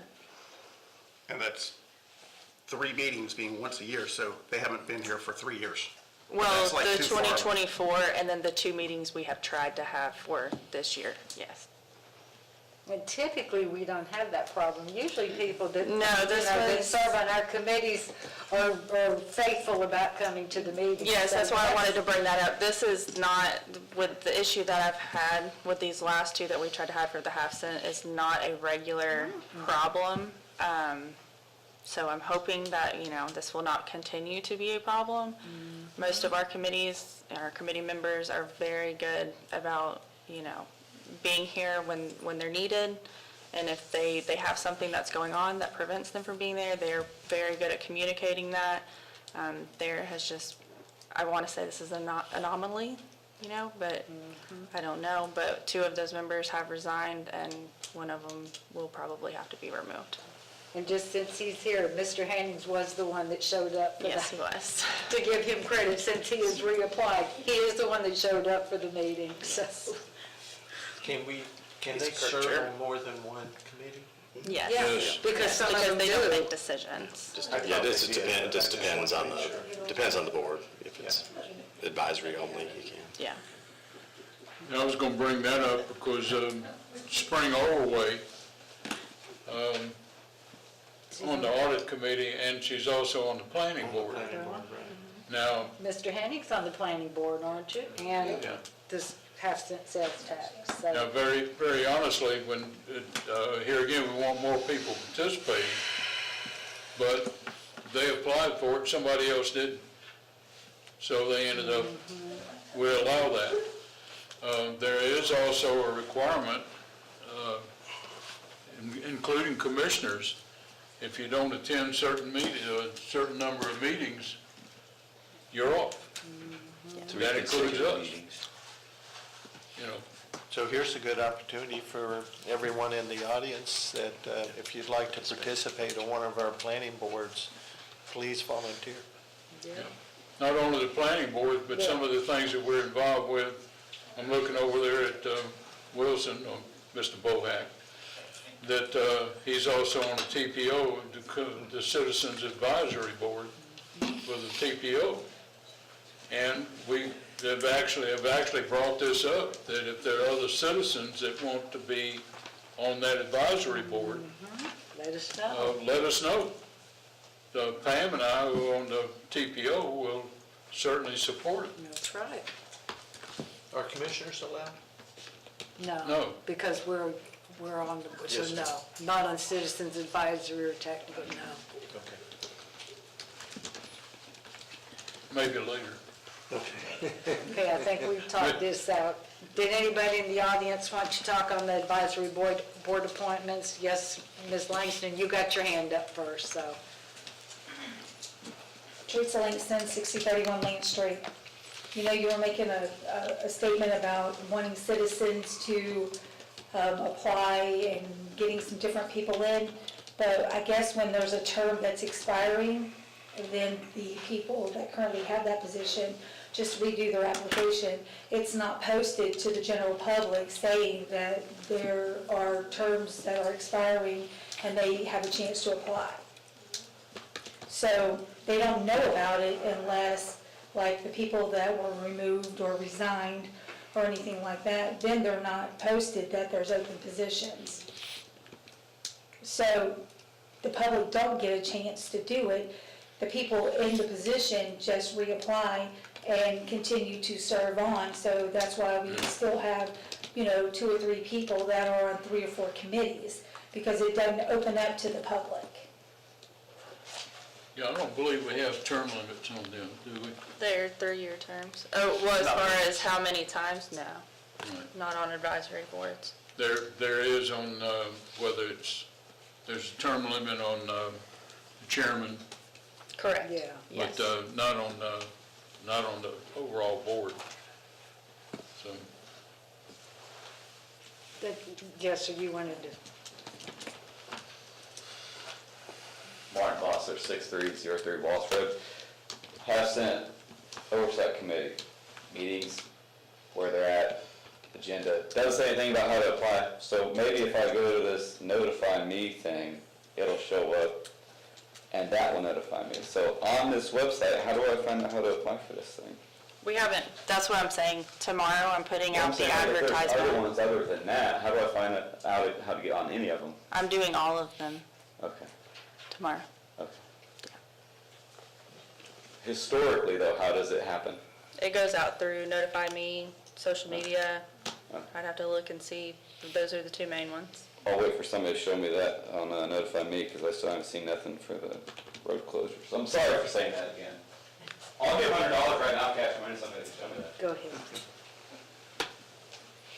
So just to clarify, when someone's on the board and their term is up, you don't advertise that. You just accept application, just accept the reapplication of the current board member. Is that correct? right. Okay, thank you. Now, all the board members, and bring this up too. Sometimes we appoint people to the boards and they don't necessarily work out. And let's say we de-appoint them. Because if there's somebody that's, we don't know until sometimes they get on the board. And I'll give an example, Bill's certainly familiar with. We had somebody on the planning board that was an engineer, and all he wanted to do on the planning board was question the engineering of all the engineering that's involved, and that's not what the planning board is all about. So we actually, it got to the point where we had to apologize to the engineers that were coming, presenting things on the planning board, that we have somebody that thinks they're a better engineer than the rest of the world. So, so we do recognize, we do de-appoint, so. I don't know what our policy's been on, I know automatically we renew them, but why aren't we going out and telling the public that their term is up, do you want to apply? Why are we not doing that? Give somebody else opportunity to serve. The last 2 years, I have followed the process that was done before. Yeah, I know, but I'm asking this Historically, probably because it's been hard to get people to do I was gonna say, typically what happens is you put it out there and nobody applies. Right. I mean, you've been up here long enough, it's hard to get people to apply to be on these committees. Yeah. But like she said, she's got some that'll be going out tomorrow, so people will have an opportunity. And it sounds like a lot of that goes back to just public communication. We've got to get the information out there.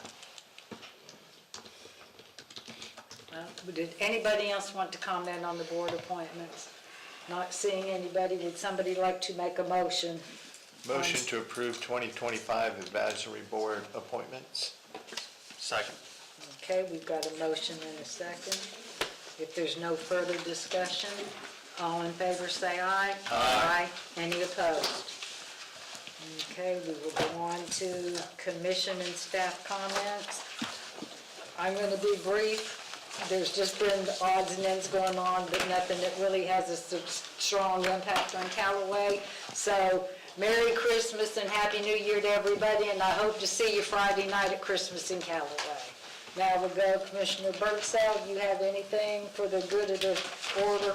I am going to try to make it brief. I want to apologize for not being here last month.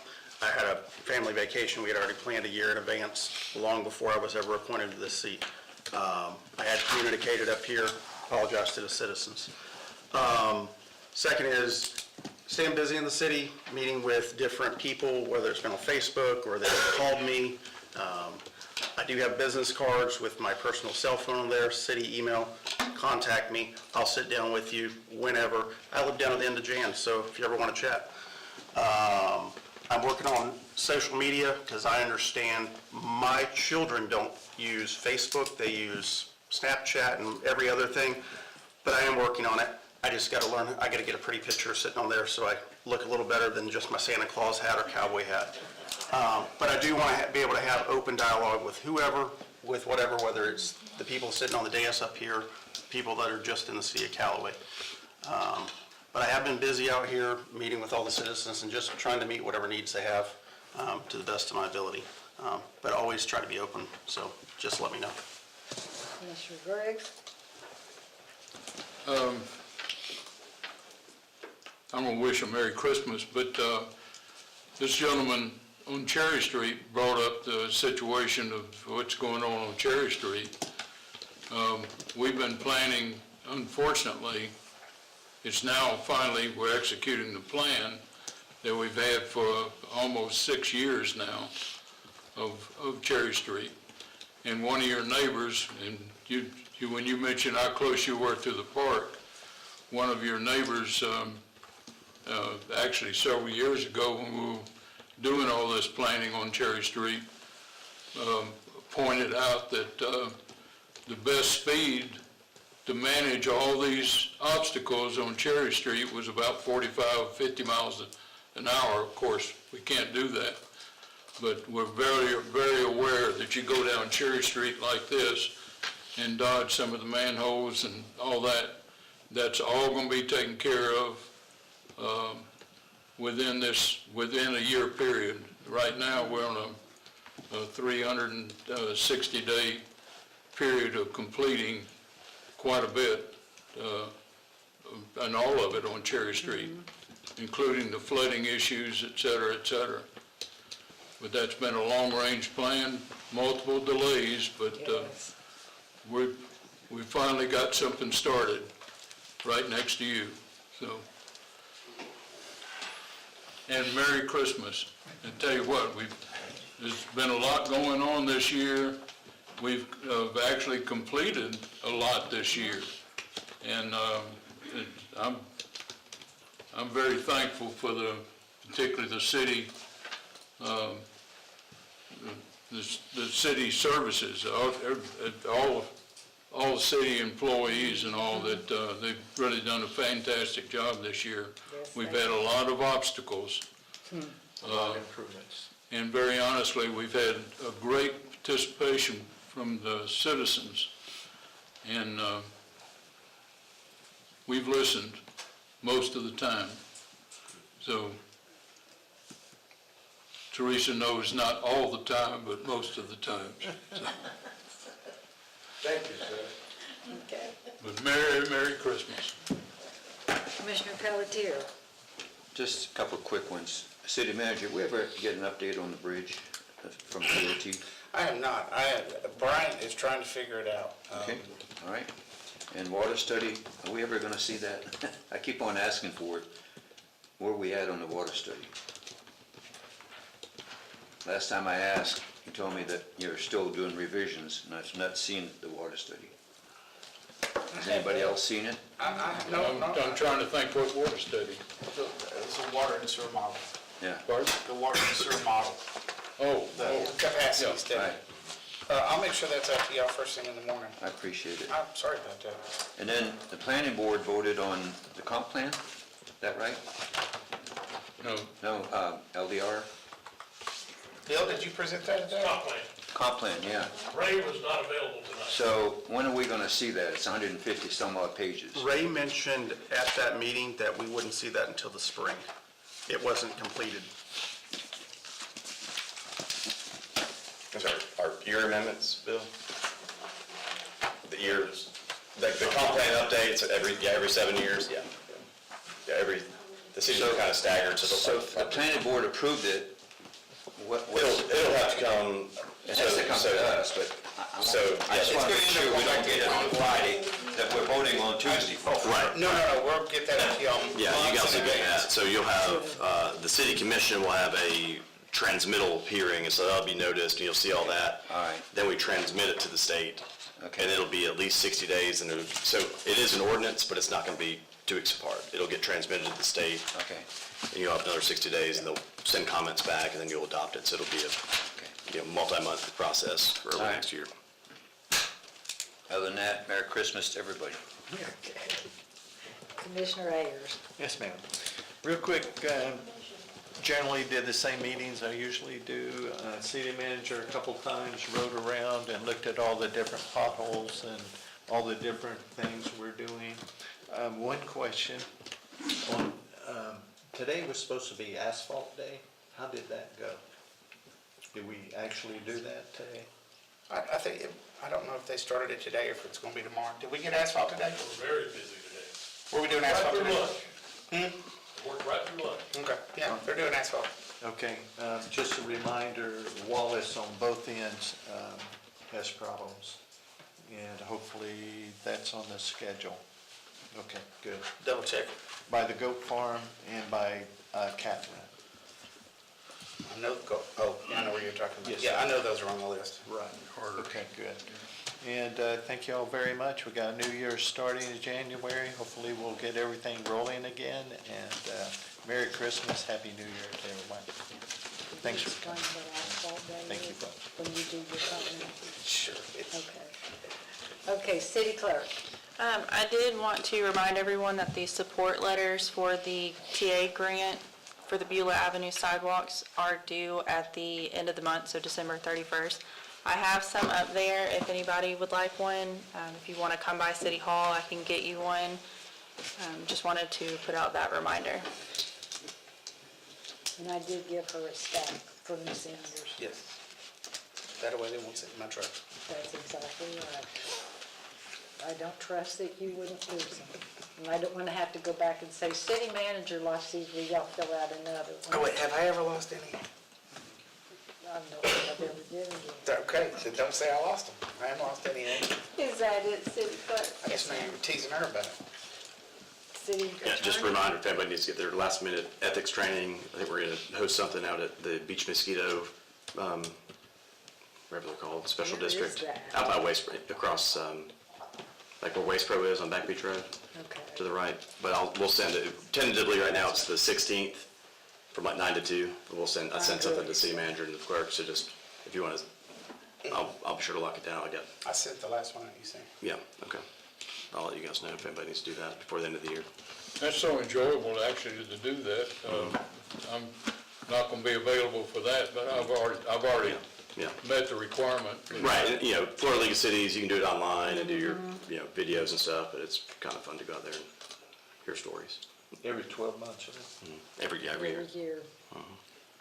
Okay. Okay, city manager. Okay, there's no such thing as asphalt day. Well, he just said. I know, he's just saying, we waited for the weather to get out. They've just went out for the past 2 days and digging out all the cuts. And today they had the asphalt out and they're doing all the patching. And so, I'm sure they didn't finish it all, so, but if you happen to see a spot and you want to remind, send it in, we'll make sure it gets taken. My verbiage. So, Those ones on Bridging, can you do anything? I know the drainage is. I sent that in today to talk about it. It probably won't be on this one, Okay. because they're gonna have to cut all that out. That'd be a big cutout, but Okay, but I did send that to Chris and told him to go back and take a look at it. Okay, thank you. Yeah. Cherry Street is under construction. I'm currently waiting on the Gantt chart to be produced for me to view. Gantt chart is basically their tentative schedule on how they're gonna do things. Right now, as y'all know, they're working there on Jan.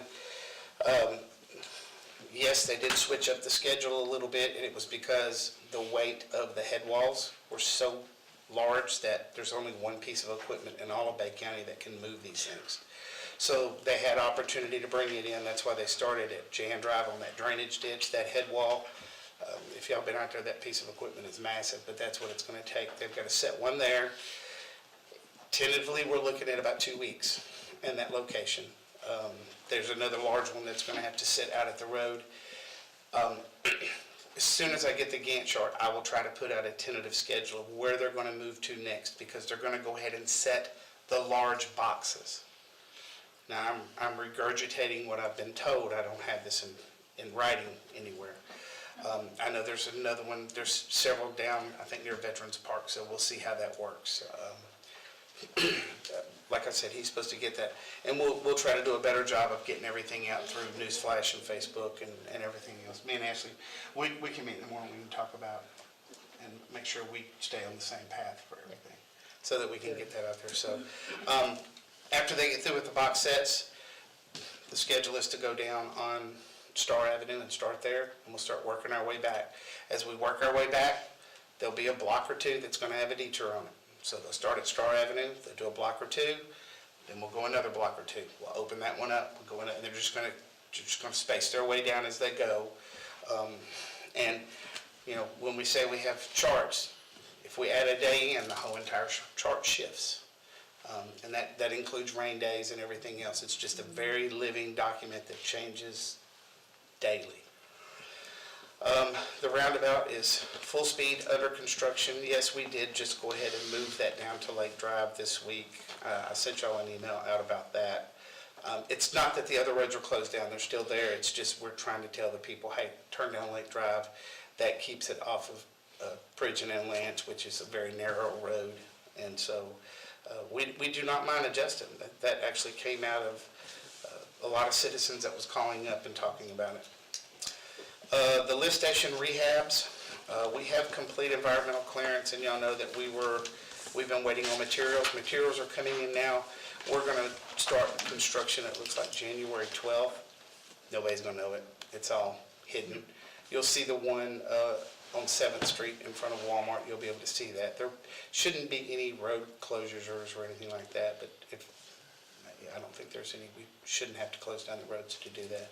May have to go around a cone or two, but it'll be all right. And we'll start that on the 12th.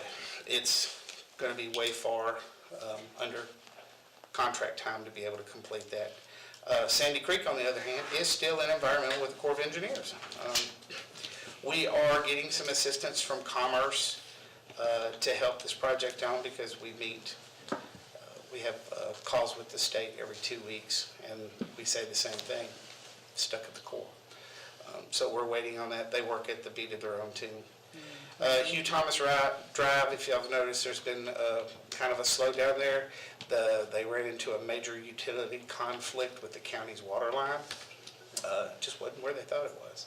So we've made some modifications on that, and they'll start back up and get that. And they're still going to be under time on their stuff too.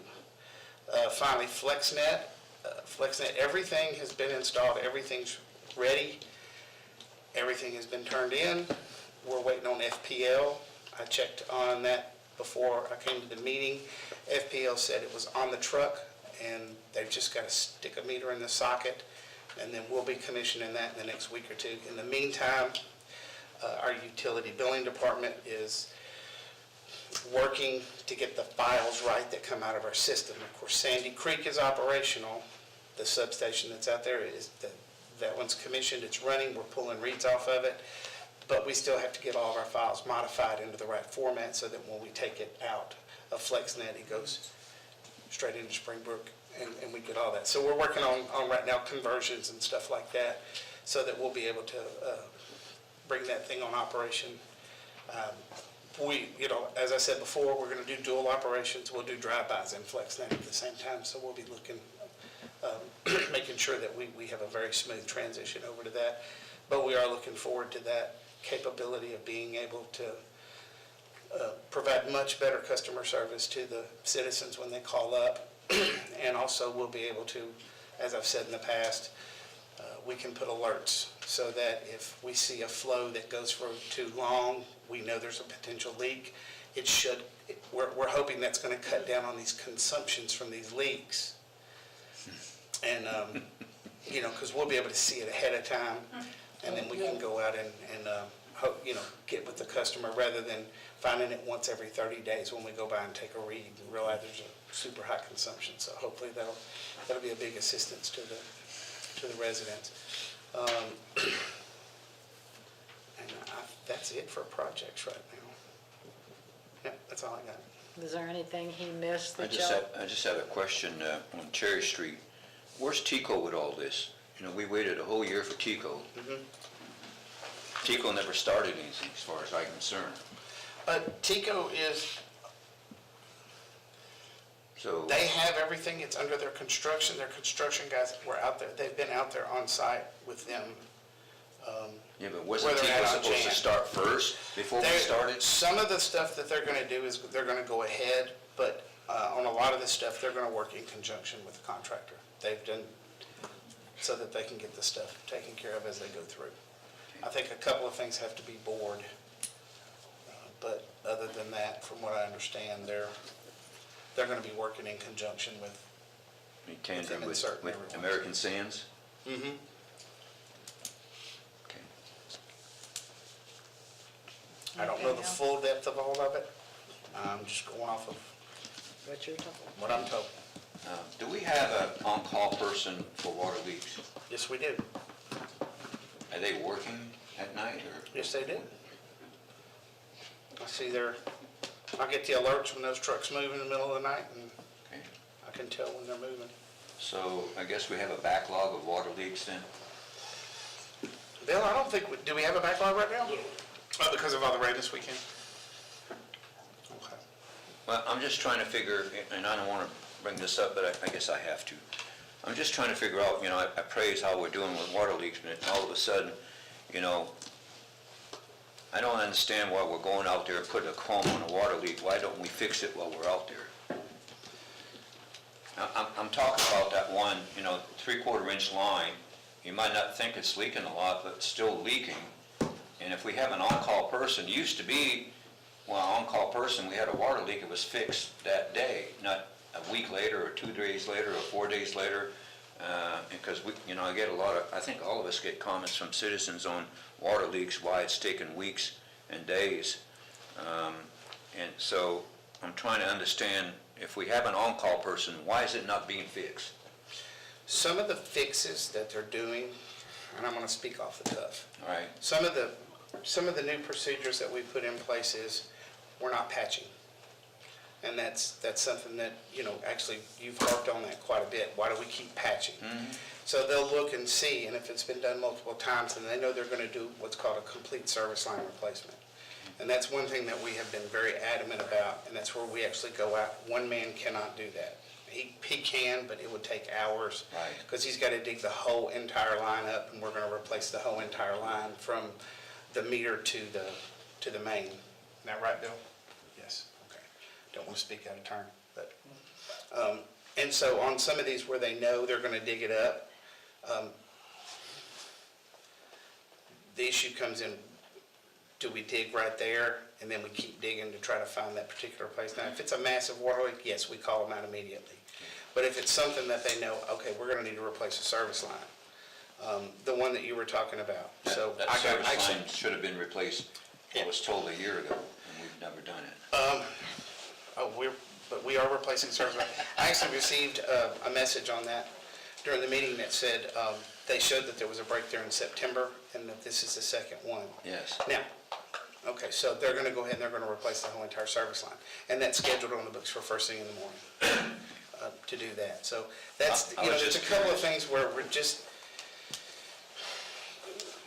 we don't wanna keep going back and fixing the same things over and over and over again. I mean, that has just been, and I know down at Mr. Callahan's area, that was such a bad deal. I don't think we've ever went through, because It's never been they fixed. they could not loop that because it was going to take, it was going to have to be engineered and set through, because we talked about moving all the way around the outside, but I know they replaced a couple of full service lines to that. I know they did the one. You guys came out there and spray painted the ground and everything, and nothing else was done. I'll check on that. I thought that project was done. That's all. I just had to clear that up. Ma'am, did you want to talk about the Habitat for Humanity that you? Well, yeah, I can mention that they had the second house in the Habitat for Humanity Village over on Comet. The second house, has a owner moved into it. We had the dedication and the key presentation was last Thursday. So that's coming along. So they'll be working on the third house. So we have a new neighbor. That's on right. Comet. We have a new homeowner in Callaway. Is everybody good with that? Did everybody have any question, anything he didn't cover? Motion to adjourn? No. Announcements and No, other we've got public participation still. Oh, yes, sorry. Go ahead and do the announcements. We have December 12th, Christmas in Callaway, right here at 6 o'clock Friday evening. December 16th, we have the potential for a planning board meeting. Does it look like? Probably not. Probably not, okay. December 24th and 25th, Christmas holidays, when the city offices will be closed. And then January 1st, New Year's Day, city offices will be closed. January 6th, it could be a planning board meeting. Best thing would be to check the website later to see if that's a little ways off, so who knows if there'll be one or not. And then our next commission meeting will be January 13th, right here at 6 o'clock in the evening. Okay, we'll go now to public participation. Sir, did you want to say anything else, or did he answer your concerns? Well, I appreciate Mr. David for answering my concerns. I know you didn't get to speak before, so I just wanted to go ahead and let you speak first. Thank you. Like I said, I had several problems in the past with snakes coming out of the bait. I think Mr. Pryor knows about this, I've talked to him about it before.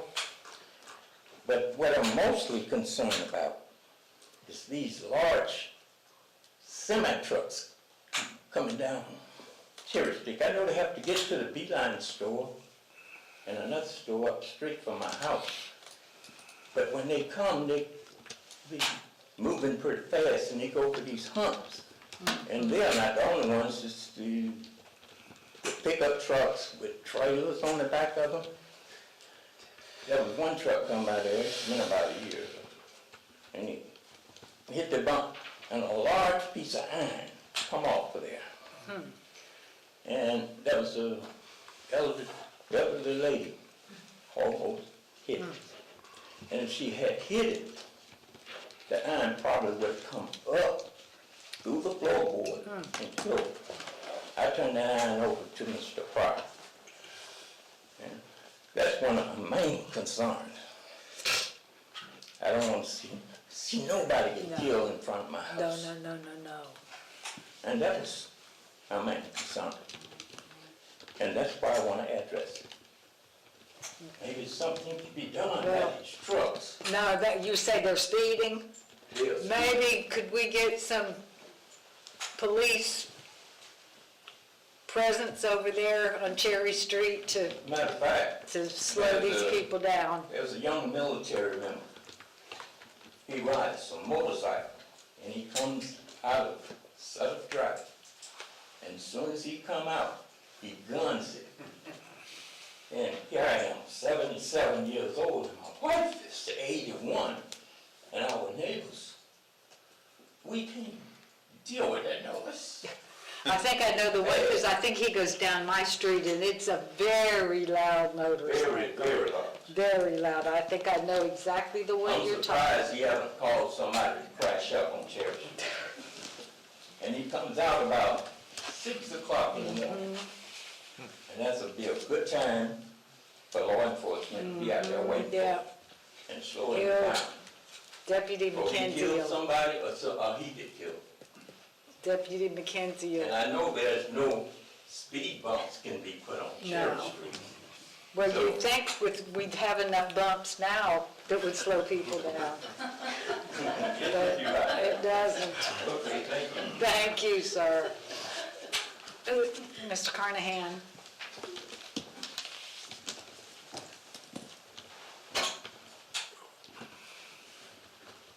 Mr. Carnahan, 7752 Saturday Drive. Every year, about a week after Thanksgiving, at the end of Shadow Bay, we end up with a sewer backup due to people dumping all their turkey grease down the sewer lines.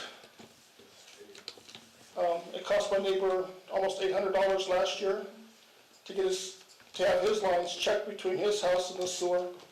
Come to find out it was out at the street connections.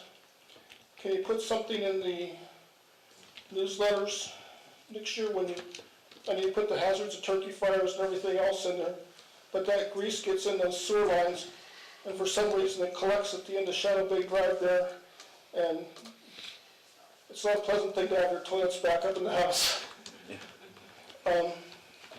Another thing, Bob's talking about a 3/4 inch water leak, and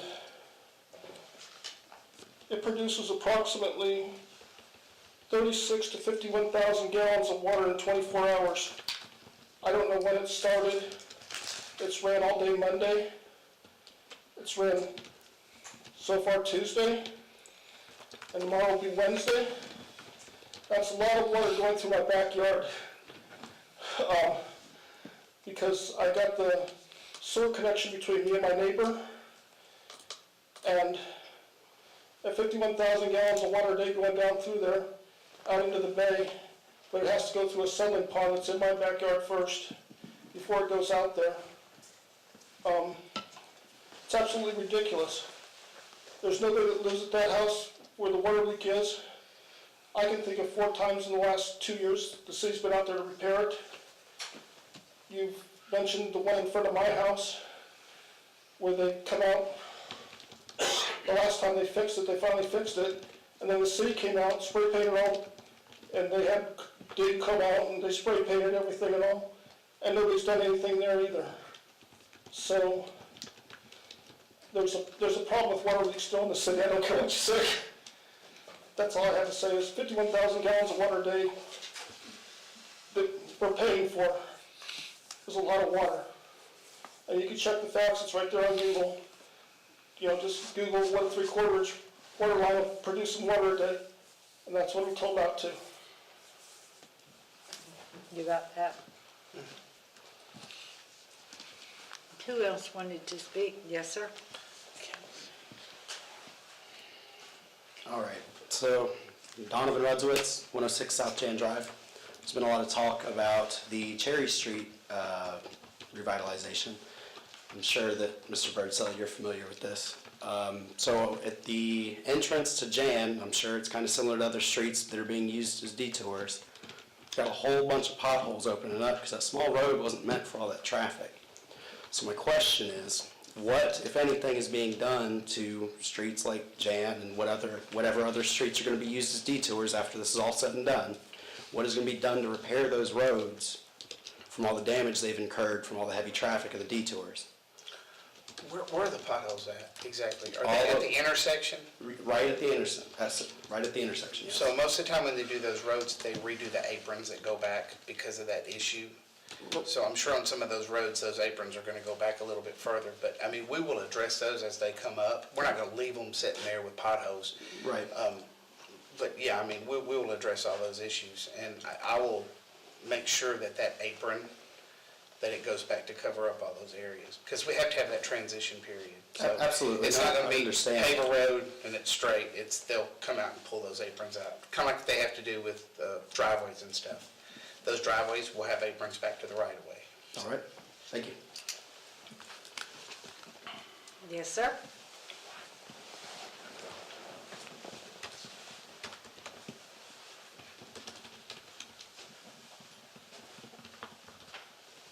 Ron Sheriff, it's similar to Kevin Circle. The road detour for the roundabout, I was down there today about 11 o'clock and there hadn't been no change in the signs. And I can't understand how you sent people down the route that it did. Didn't anybody go down there and have a look? I mean, that ain't a good place to go sightseeing down that one street, you know. I mean, you know, code enforcement needs to drive down there and have a look around. They're on top of it. Yeah, there's a lot to be on top of. There is. There sure is.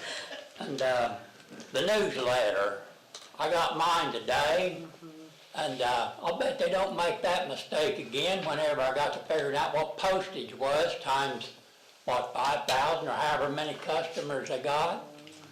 The last account I had is about 78 cents, I think, for a first-class letter. I don't know if they sent it first class or not, but I'll bet that doesn't happen again. Hopefully not. But on the water leaks, I've often wondered how many gallons you pay for from the county and how many gallons you sell. I mean, you know, how much comes through everybody's metering that they pay for and how much the county sells. You know, these water leaks, that don't go through meters, but somebody pays for it. The county don't, you know, they get paid for that that's wasted.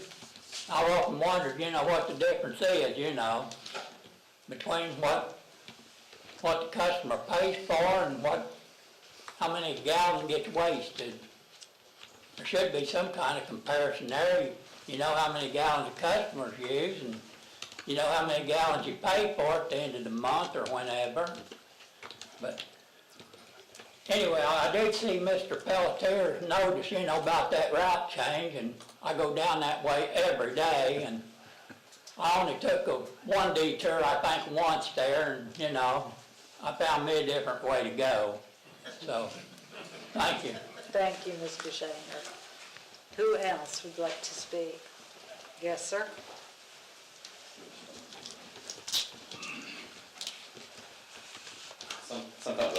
what I do today. Mark Gosser, 6303 Wallace Road.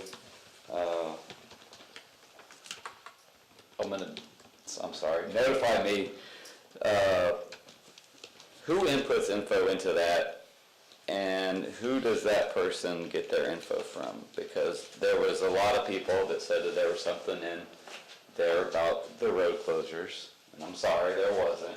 You know, we would have people in here saying that they're mad or upset, you know, and they're delayed. But how does that whole thing work?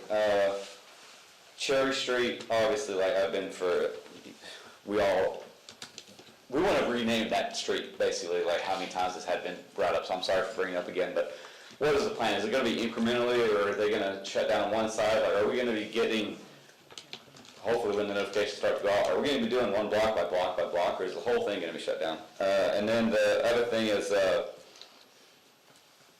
I'm so sorry that I got into the live feed for YouTube, and I put wrong information in there.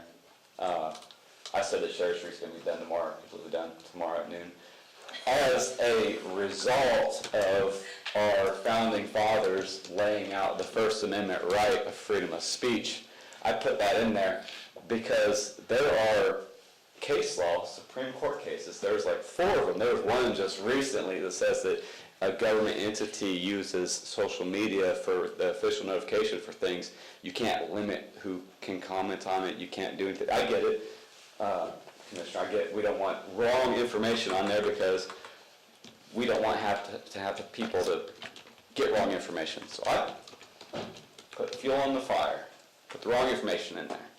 Comments are active on the YouTube live feed. I'm sure you're looking at it right now. I'm not actually able to go through a different software. I'm sorry, but I can't accept an answer from anyone up here that we can't have comments on Facebook or any kind of social media because it might be the wrong thing.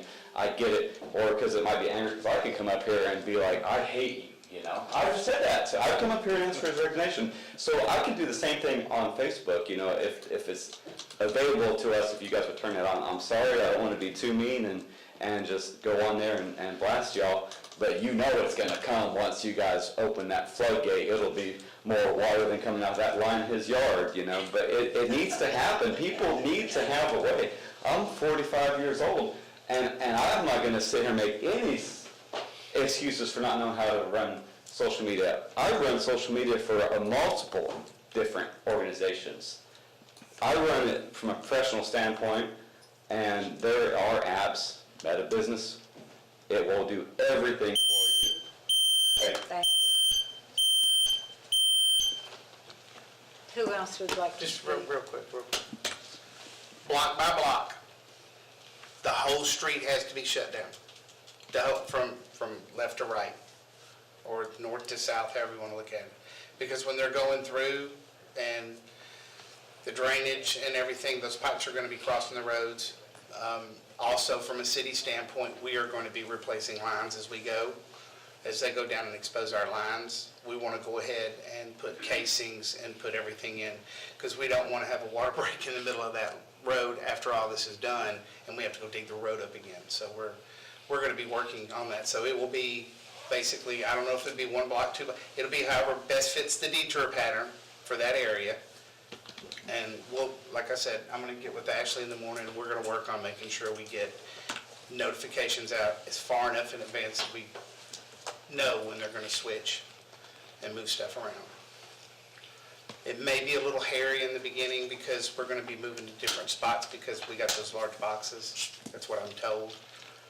But when we start down at Star Avenue, we will start and go all the way down. If I had to guess, and this would be a guess, you'll have a first layer of asphalt that'll be laid down that people will drive on, and then after the whole entire thing's done, they'll come back and lay a second, like 1-inch top coat over top of it. But it will be done by block by block. And when we get to Veterans Park, it's going to be a mess. Because there ain't no way to get around. You're going to have to either go down 22 or go down Lake.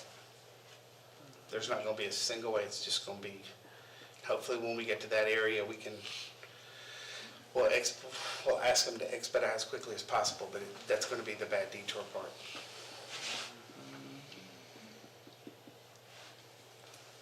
I'll give you a warning. That's the best warning I can give. Okay? Yeah. Anybody else? Yes, ma'am?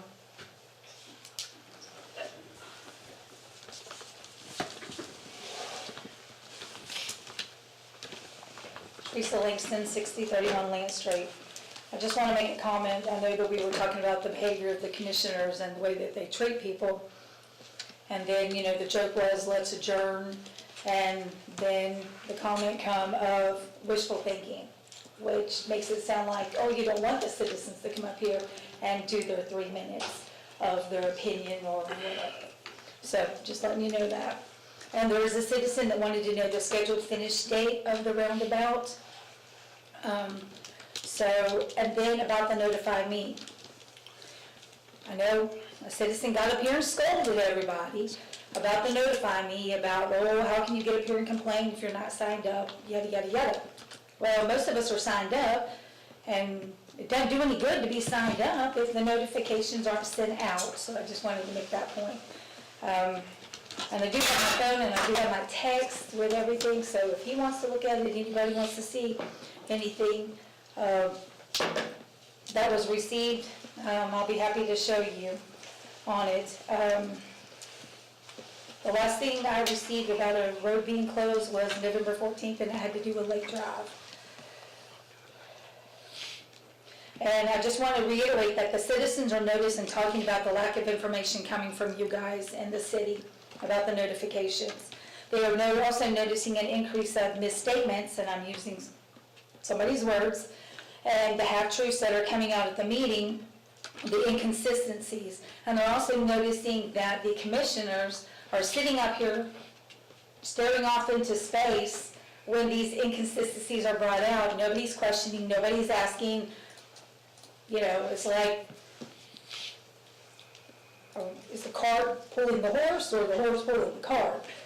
Because, I mean, the last that I know, I thought that the commission pretty much is in charge, and the city manager answers to the commission, not the commissioners answer to the city manager. And I think we're confused about which way we're going here. About, we ask questions up here, we don't get questions answered. Like somebody said, you know, you just get a thank you very much. And also, I'd like to know about, Ashley made a comment about Facebook and what's put on Facebook for the city. It had to do with something that I thought it was who tells her what to put on there. So I'd like to know who tells who to put what on Facebook as far as the notifications. And then I'd like to know about, have we hired the Assistant Director of Finance, considering it was supposed to be done months ago? And the comp plan, this Ray apparently was answering some questions incorrectly, telling us that if, you know, it didn't have to be in the comp plan, they have side agreements. But apparently you don't have side agreements, so why, even if you have side agreements, why are we putting it in the comp plan? Okay. Okay. I don't understand the side agreements. I don't know the side agreement. And it has to do like with the school board. I guess some of the questions were, question was asked, why are they taking out all the stuff for the schools and the requirements that has to do with the schools for the larger developments? And he said, oh, that's something that you guys, that the city has an agreement with the school board, and apparently that's not correct. So then why are we taking it out of the comp plan? That's what I'd like to know, because I think it's important that we have a plan for our schools, especially if we're gonna move 1,000 or whatever, 50,000 people into Callaway. You know, what are we gonna do with their kids?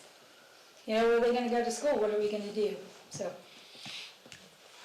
Let's cover as much as we can that I can remember. Bill, what is that about? I'll let Ray explain that. He's the expert. Okay, all right. Will he be at our next meeting, do you think, or when do you expect he'll be here? In January. Okay, well, that's our next meeting. Well, the city has a recording of the planning board meeting of his answers and the questions. Okay, So okay. you can go back and kind of see what. Okay, so that's where it came up at planning Yes. board, Yes. okay. Scheduled finish date for the roundabout or Cherry Street? Roundabout. That planning board. Do you remember I gave you all the dates? Was not recorded, I was think you it? said June. Planning board? It's gonna be Planning board. June. Yes. I Yeah, think it's they're all I Trying to think put the it on first the of website, June. it's not on the website. Yeah, for It the should come on roundabout. our YouTube page, which should be linked on the website where. What he actually, I'll double check it. what he actually, is on the website, at least as of Sunday, I guess it was, 10 May 7th. was, That was the question. the, actually in writing, everything that was said. The minutes. you know. Yeah, the link to the minutes- The YouTube, minutes were posted, yeah, the but link there to, was no recording posted. the link to the city's YouTube page should be right next to the minutes, where the little TV is. It's not. It's not there? It's not, no. It's on YouTube, but it's not on the website, on the city website. And we were talking about on the comp plan, at least the minutes headed as item number 1, item number 2, item number 3, with no information related to that.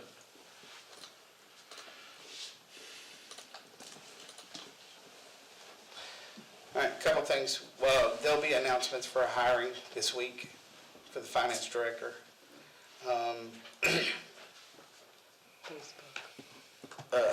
Ashley gets her information for Facebook from myself and the department heads for things that are relevant.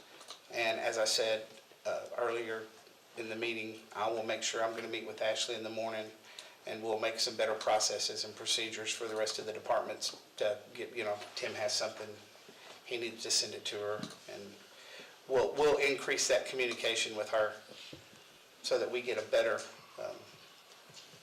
information out there in a more timely manner for Facebook. Did I miss anything? Did I miss anything else? Did that cover what you asked about, Teresa? I'm sorry? Or did that cover your questions? We were trying to remember what all you asked.